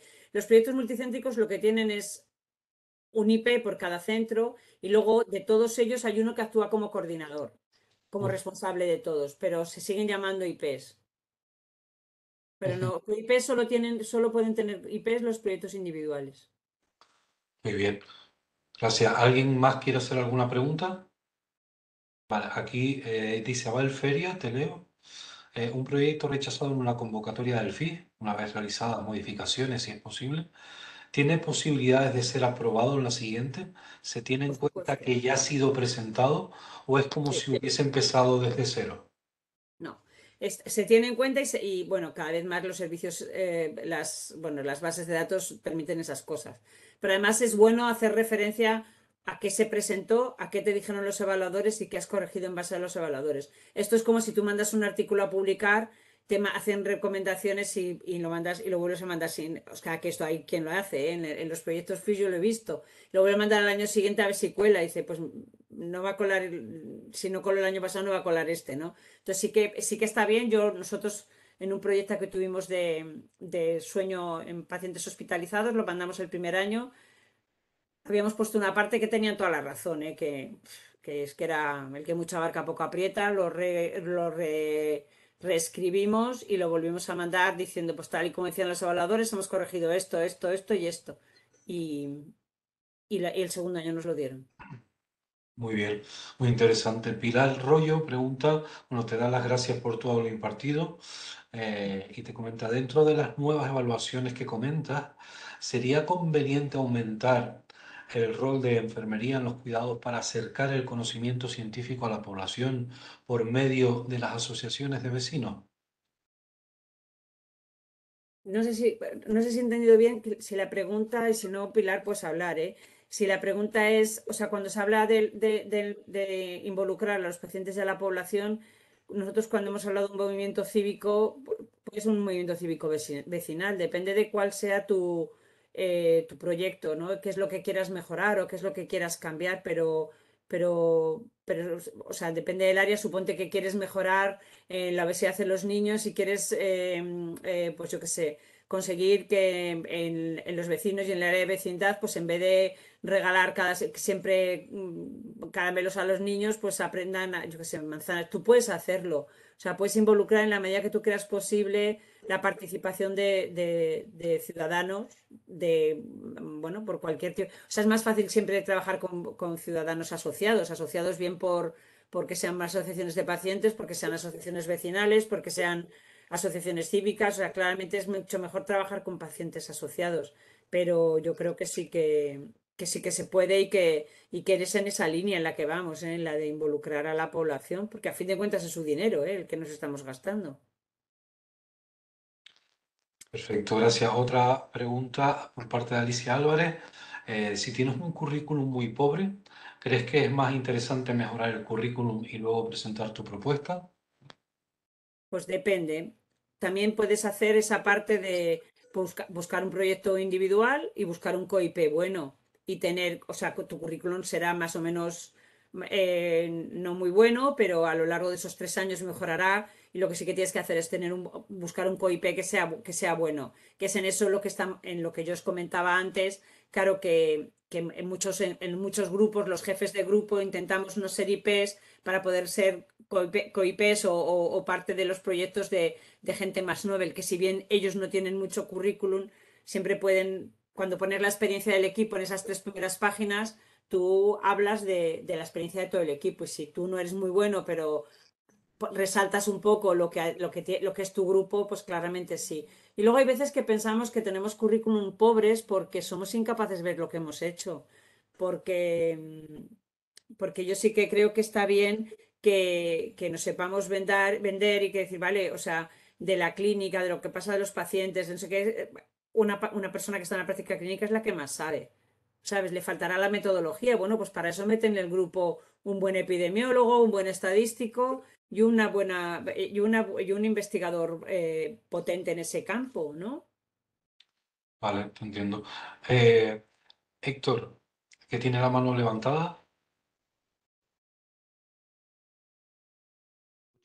Quería Sí. preguntar un poco, en base a esto último que estaba diciendo Maite, ¿cómo sabemos más o menos cuál es el nivel o digamos el punto de corte para establecer un investigador, si puede ser un buen IP o no puede ser un buen IP, referido a sobre todo a enfermería, que tenemos menos trayectoria en investigación generalmente? ¿Se puede saber un punto de corte en base, por ejemplo, a JCR que tienen su artículo o en base a todo lo publicado en bruto o a la trayectoria académica que tiene? Porque a veces eso pensamos que a lo mejor queremos que tenemos un buen currículum y al revés, no lo tenemos tan bueno o viceversa. Yo creo que son hay dos estrategias. Una, a ver, una cosa es, depende de lo que tú vayas a pedir. Es como si tú me dices, me compro un Mercedes y me acabo de sacar el carnet de conducir. Dice, hombre, pues no. Pero si tú pides un proyecto adecuado a tus capacidades y una idea que resulta de interés, yo creo que no hay un punto de corte claramente para los proyectos, vamos, para los currículum. Hombre, al menos un currículum tendría que tener el 15 de la puntuación que hemos dicho, entre el 15 y el 20 de la puntuación que hemos dicho, pues suele ser un currículum que pueda aceptarse para un proyecto, ¿no? Pero también es verdad que depende mucho de la magnitud del proyecto y o sea, de la dificultad logística y del dinero que vayas a gestionar. Pero, pero yo no creo que haya, o sea, yo no creo que eso de que tenemos menos capacidad, tenemos menos JCR, tendremos menos, pero es que aquí no nos van a sumar el índice de impacto, ¿sabes? O sea, Vale. no nos lo van a sumar, ¿no? Cuando dicen colaboraciones internacionales, seguro es que todo el mundo está pensando si ha hecho algún proyecto con alguien a nivel internacional, pero tenéis muchos Erasmus, hay mucha colaboración docente. Y eso a lo mejor nadie lo cuenta como colaboración internacional, ¿no? Haces muchos TFGs, TFSMs que a veces los haces con otros sitios, ¿no? Entonces yo sí que creo que también es saber sacarle lustre a lo que tenemos, ¿sabes? O sea, que es irle pudiendo ponerle un poco de lustre a lo que tenemos. Muy bien, gracias, Maite. Hacemos dos preguntas del chat de Lourdes Monter. ¿Los proyectos con estudiantes de grado de enfermería precisan, además de su consentimiento informado, el del departamento al que pertenece la asignatura, si eres además profesor asociado? Yo eso no sé mucho cómo funciona, ¿eh? Nosotros funcionamos con que todos los proyectos tienen que pasar por el comité de ética y a efectos de lo que estamos hablando aquí, cuando tienes un proyecto financiado por el Fondo de Investigación Sanitaria, el IP tiene que tener pasado el consentimiento informado y el comité de ética de la institución que le tiene contratado. Si el IP la universidad, pues supongo que tendrá que pasar. Y luego, a partir de ahí, nosotros pasamos con el comité de ética de todas las instituciones donde vamos a hacer el proyecto. En esta de Cuidamos Más 75, que yo creo que somos más de 14 o 15 instituciones o localizaciones geográficas, con el del IP pasado hemos pasado todos los demás. Eso lleva un tiempo, pero eso es obligatorio. Muy bien. Una pregunta de Cristina Asmarías. Puede que lo hayáis comentado. ¿Cuántos IP y COIP puede tener un investigador simultáneamente? Un O sea, in- tú puedes, sí, o sea, creo que la pregunta va por decir, o sea, tú de cuántos proyectos puedes ser IP o CoIP o colaborador. Tú puedes presentar, solo puedes tener un proyecto como IP o CoIP, solo puedes tener un proyecto. O sea, durante 3 años tu currículum está en ese proyecto. Además, como no se puede cambiar, pues estás ahí como un poquito atado con un solo proyecto. Entonces, se supone que solo puedes liderar un proyecto y puedes participar como colaborador en 3 proyectos, pero no los 3 de la misma anualidad. O sea, tú puedes participar, puedes tener 3 proyectos y lo máximo que puedes tener una anualidad me parece que son 2. Pero en el total no puedes tener más de eso. Y además, bueno, pues antes era más difícil, pero ahora bueno, las bases de datos lo detectan. Y por favor, no le hagáis a nadie, que yo ya lo he sufrido y es lo peor que te puede pasar. Es que no me he enterado. Entonces, cuando vas a meter el proyecto, cuando ya lo tienes todo, cuando lo vas a presentar, que lo intentas no dejar para el último momento, pero bueno, cuando ya lo vas a presentar, vas subiendo investigadores, vas a subir el proyecto y te dice, no puedes demandar el proyecto porque hay un investigador que es incompatible. Y ahora vete a buscar quién es el incompatible. Tienes que buscar quién es el incompatible, sacarle del proyecto, volverlo a intentar. Y entonces eso es muy desesperante. Cada uno tiene que saber en qué proyectos está, ¿no? Y nadie te debe poner en un proyecto donde tú no estés porque está consumiendo tus horas de investigación y te está, bueno, está gestionándote incompatibilidades, ¿no? Que son muy Te, complicadas. te excluyen los proyectos autonómicos de eso, ¿no? Me refiero. Sí Sí, puede por ejemplo, ser. y los de desarrollo tecnológico no cuentan tampoco en los proyectos del FIS, y los que ha habido de proyectos de medicina personalizada, en cada proyecto dice las incompatibilidades, pero en los genéricos, en lo que siempre hemos llamado proyectos de investigación del FIS, solo puede ser IP, y son incompatibles también con los de la Agencia Estatal de Investigación. O sea, no puedes tener uno del Plan Nacional y uno del FIS. O sea, lo que es un proyecto de investigación. Ahora, luego, los de desarrollo tecnológico no son incompatibles. Los de lo que hemos dicho de los ensayos clínicos, que era investigación clínica, eso tampoco son incompatibles. Tienes que mirarte, pero en general, digo así como los proyectos generales, puede ser IP de uno y 3, colaborador de 3. Muy bien. Cristina Las Marías, que tiene la mano levantada. Gracias. Gracias, Maite, por la respuesta. Bueno, claro, el problema es que a veces un poco a raíz de la pregunta que hacía antes, creo que era Alicia, es difícil a veces encontrar COIPs con buenos currículums, porque precisamente por lo que comentas, ¿no? Por la incompatibilidad que hay de tener simultáneamente varios proyectos. Entonces, entiendo que el currículum como colaborador, que es lo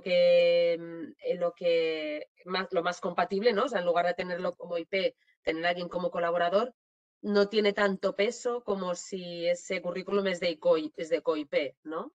Tiene peso, o sea, a la final, si tú lo vendes bien en el resumen de todos, tiene peso. Y la ventaja que tienes es que si tú hay alguien en tu grupo bueno, pues porque ya vamos de salida, los que tenemos buen currículum vamos de salida, ¿eh? Entonces, si tienes un buen currículum, pues puedes estar en 3 proyectos y tú lo pones en 3 proyectos. Muy bien. Gracias. Y además, si tú en un momento determinado te incluyes en un proyecto, suponte que yo me incluyo en tu proyecto, pero al año que viene tengo un doctorado que quiero incluirme en su proyecto, yo como colaborador me puedo salir de tu proyecto para no tener esa incompatibilidad. Mientras que si soy IP o COIP no me puedo salir. Entonces, la decisión difícil es la del IP y la del COIP. Por eso a veces hacemos proyectos, pues ya se ha ido Isabel, pero Isabel tiene uno de disfagia, que me parece que son 90 y tantos investigadores y es ella la investigadora principal. Porque así solo se gasta un IP. O sea, porque gastar IPs en el ámbito en el que nosotros estamos es complicado. Gracias. Tiene la mano levantada Amalia Sillero. Si puedes activar sonido y cámara, por favor.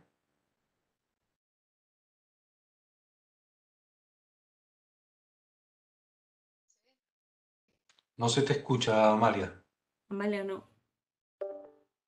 A ver ahora.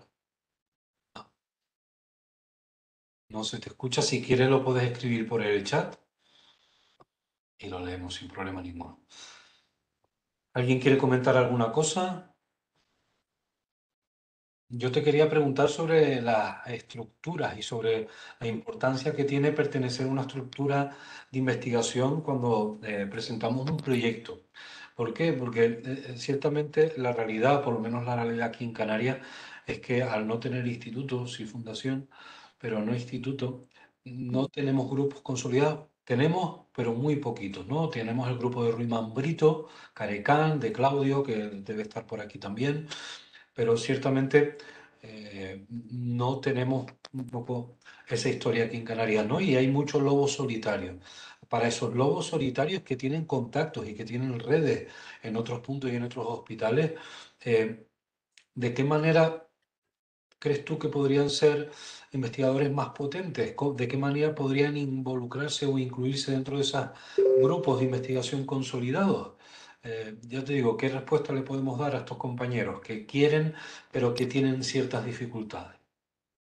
O sea, yo creo que primero es cambiar, o sea, el ejemplo de Investen es que, o sea, no somos ninguna de la misma institución, o sea, de la misma institución en estos momentos somos Azucena, Esther y Laura y yo, ¿no? Pero durante un tiempo éramos Esther y yo, ¿no?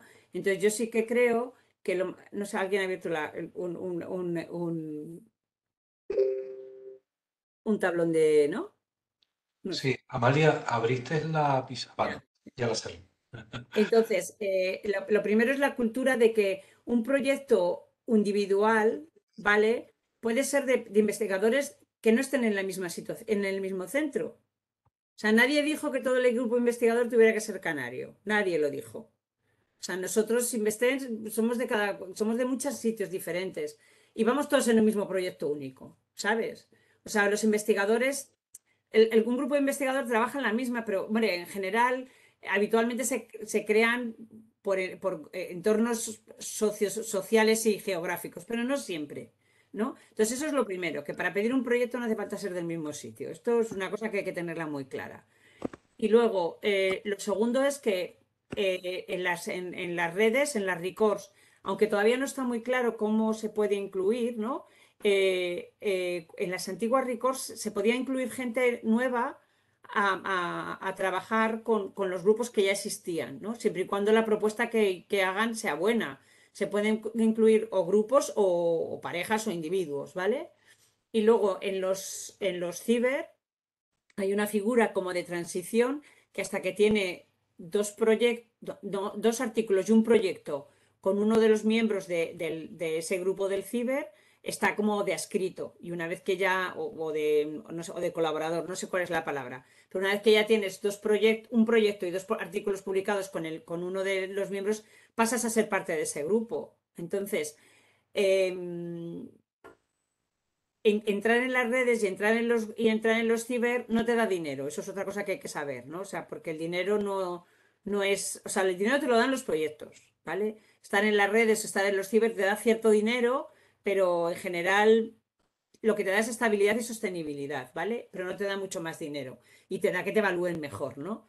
Pero entonces yo sí que creo que o sea, que en general la gente es generosa, ¿eh? Incluye gente de otros sitios, si, o sea, si vienen a sumar, si vienen a restar, pues no, tampoco. Pero si vienen a sumar, pues ya está. Y yo lo que sí que creo es que en principio los grupos de investigación, sobre todo en lo mejor un sitio bueno, que el mar os tiene un poquito ahí acantonados en la isla, pues es empezar a investigar con gente que no es que no sea de vuestra misma localización geográfica, pero podéis hacer proyectos comunes, ¿no? No sé si he contestado, David, pero yo creo que hay Sí, que sí, sí. No, en salirse de la principio, burbuja. sobre todo salir un poco, ¿no? De la zona geográfica y buscar aliados que realmente puedan sumar, ¿no? A un proyecto o una idea. ¿Qué hacemos con las personas que llevan una trayectoria? Yo, por ejemplo, llevo 20 años trabajando con enfermedades respiratorias y ahora, porque estoy trabajando en otra área, estoy en una parte más bueno, en dirección y eso, y queremos afrontar otro tipo de proyectos y creemos que tenemos potencial para poder financiar proyectos, pero no de mi área específica. Claro, esto me va a penalizar. Esto me va a penalizar porque mi trayectoria ha estado muy focalizada en el tema respiratorio. Si yo quiero ahora cambiar de tema y, por ejemplo, te digo un tema totalmente extremo como son las enfermedades obstétricos ginecológicas, claro, ¿cómo puedo justificar este cambio en un proyecto, sí, en una presentación?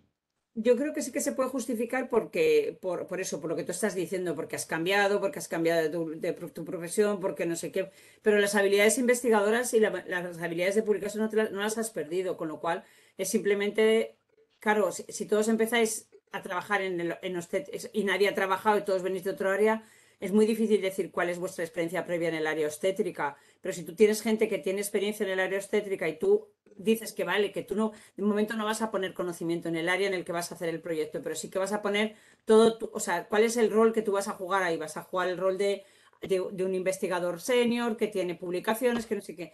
Yo creo que es muy fácil de entender, o sea, yo creo que casi todo se entiende, ¿no? Porque ninguno de los que están evaluando son ajenos a la vida habitual, ¿no? O sea, que todos sabemos lo que hay, ¿no? Entonces yo Sí. sí que creo, no sé, yo me he presentado a unas oposiciones y al final me preguntan, ¿pero usted en qué investiga? Digo, pues en lo que pagan. Digo, ¿qué quiere que investigue? Pues en lo que pagan. Si yo tengo que mantener una unidad, tengo que mantener unos investigadores, pues hombre, intento vestir de envejecimiento y fragilidad lo que me viene, pero si pagan cáncer, pues también hay cáncer más habitual en los casos, y pagan obstetricia y ginecología, pues me tocará el cáncer de las obstetricias, la ginecología, o si no me tocará la inmadurez respiratoria de los niños que nacen, yo qué sé, ¿me entiéndeme? Pero, pero, pues eso, me he preguntado cuál, pues lo que paga, lo que paguen. O sea, ¿A qué me voy a presentar? Pues a lo que pague. El- ¿Te acuerdas que en la última jornada que tuvimos presencial se presentó un ensayo clínico para Sí, Deportes de Hierro para trabajar con ellos que estaban buscando centros colaboradores? sí. Mm, claro, a la hora de buscar la búsqueda de centros aquí en nuestra comunidad, pero bueno, esto se puede extrapolar a cualquier comunidad. Eh, Ciertamente nos piden dos investigadores principales por cada centro, ¿no? Se trata de un multicéntrico no coordinado con un protocolo único.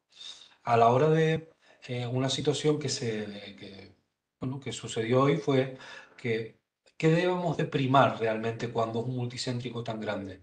A nivel de la selección de investigadores principales, ¿el currículum o la experiencia o el contacto asistencial con el paciente? Dado que esto es un ensayo clínico en UBI, etcétera, tú a la hora de elegir o de seleccionar los candidatos que luego van a ir incorporados a esta propuesta a esta convocatoria, ¿qué primarías antes? Un buen clínico, El una clic. persona que esté en la práctica clínica.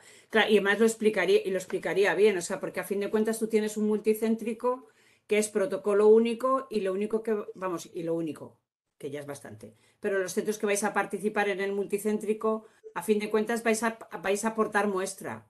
Nosotros cuando hicimos un ensayo clínico de caídas donde había que aportar muestra, es verdad que la persona que lo llevaba y el coordinador tiene que tener mucha experiencia investigadora, pero realmente hay muchos grupos que lo que van a hacer es aportar muestra. Y entonces es mucho mejor un clínico que tiene acceso, que conoce y que eso. Y luego una cosa que había puesto Mos en el chat, es Y que verdad levantó la que mano, que yo creo que quiere intervenir también. una Monse, de las cosas que sí que es importante es eso, ¿no? Que hay muchas áreas de evaluación, pero en el área de evaluación donde hemos puesto más enfermeras y Mos está en ellas y hay más enfermeras en esa área de evaluación, es importante que busquéis la de epidemiología me parece que es epidemiología, salud pública y servicios de salud. Ahí es donde más enfermeras, o sea, cuando hay evaluación por pares, os vais a encontrar más vuestros pares. Claro que si tú trabajas en respiratorio y lo mandas al área de respiratorio, posiblemente te encuentres con muchos médicos internistas o gente que va a entender peor el área de los cuidados. Entonces, si lo mandáis al de epidemiología, salud pública y servicios de salud, que sepáis que ahí sí que hemos hecho mucho esfuerzo porque siempre hay al menos dos enfermeras en la comisión, que haya muchas más enfermeras en las evaluaciones, etcétera, etcétera. Porque no por nada, no por tener enchufe, sino porque realmente la evaluación por pares se significa por ser evaluados por aquellos que son tus pares. Y tus pares no son dos, sino son los que saben lo mismo que tú sabes, ¿no? Entonces sí que es verdad que en eso que decía Monse es una buena idea. Monse, tú querías intervenir cuando quieras. Cámara y micro, por favor.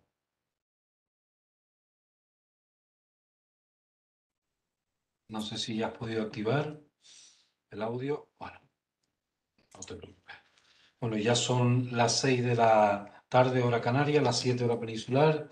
Ya hemos gastado estas 2 horitas de sesión de tu tiempo, Maite. Darte las gracias Fenomenal. por todo. Bueno, quedará grabado, quedado grabado esta sesión. Pasaremos el link a ustedes, a Investem, para que lo puedan difundir y quedará también alojado por nuestra parte. Solo comentarles que he dejado en el chat un link a un grupo de profesionales interesados en la investigación en cuidados, un grupo totalmente informal, es un grupo de Telegram que también tiene un espacio Sí. colaborativo dentro del Servicio Canario de Salud, pero bueno, a través de Telegram compartimos información, opinión, divulgamos ciertos aspectos que creemos que pueden ser interesantes.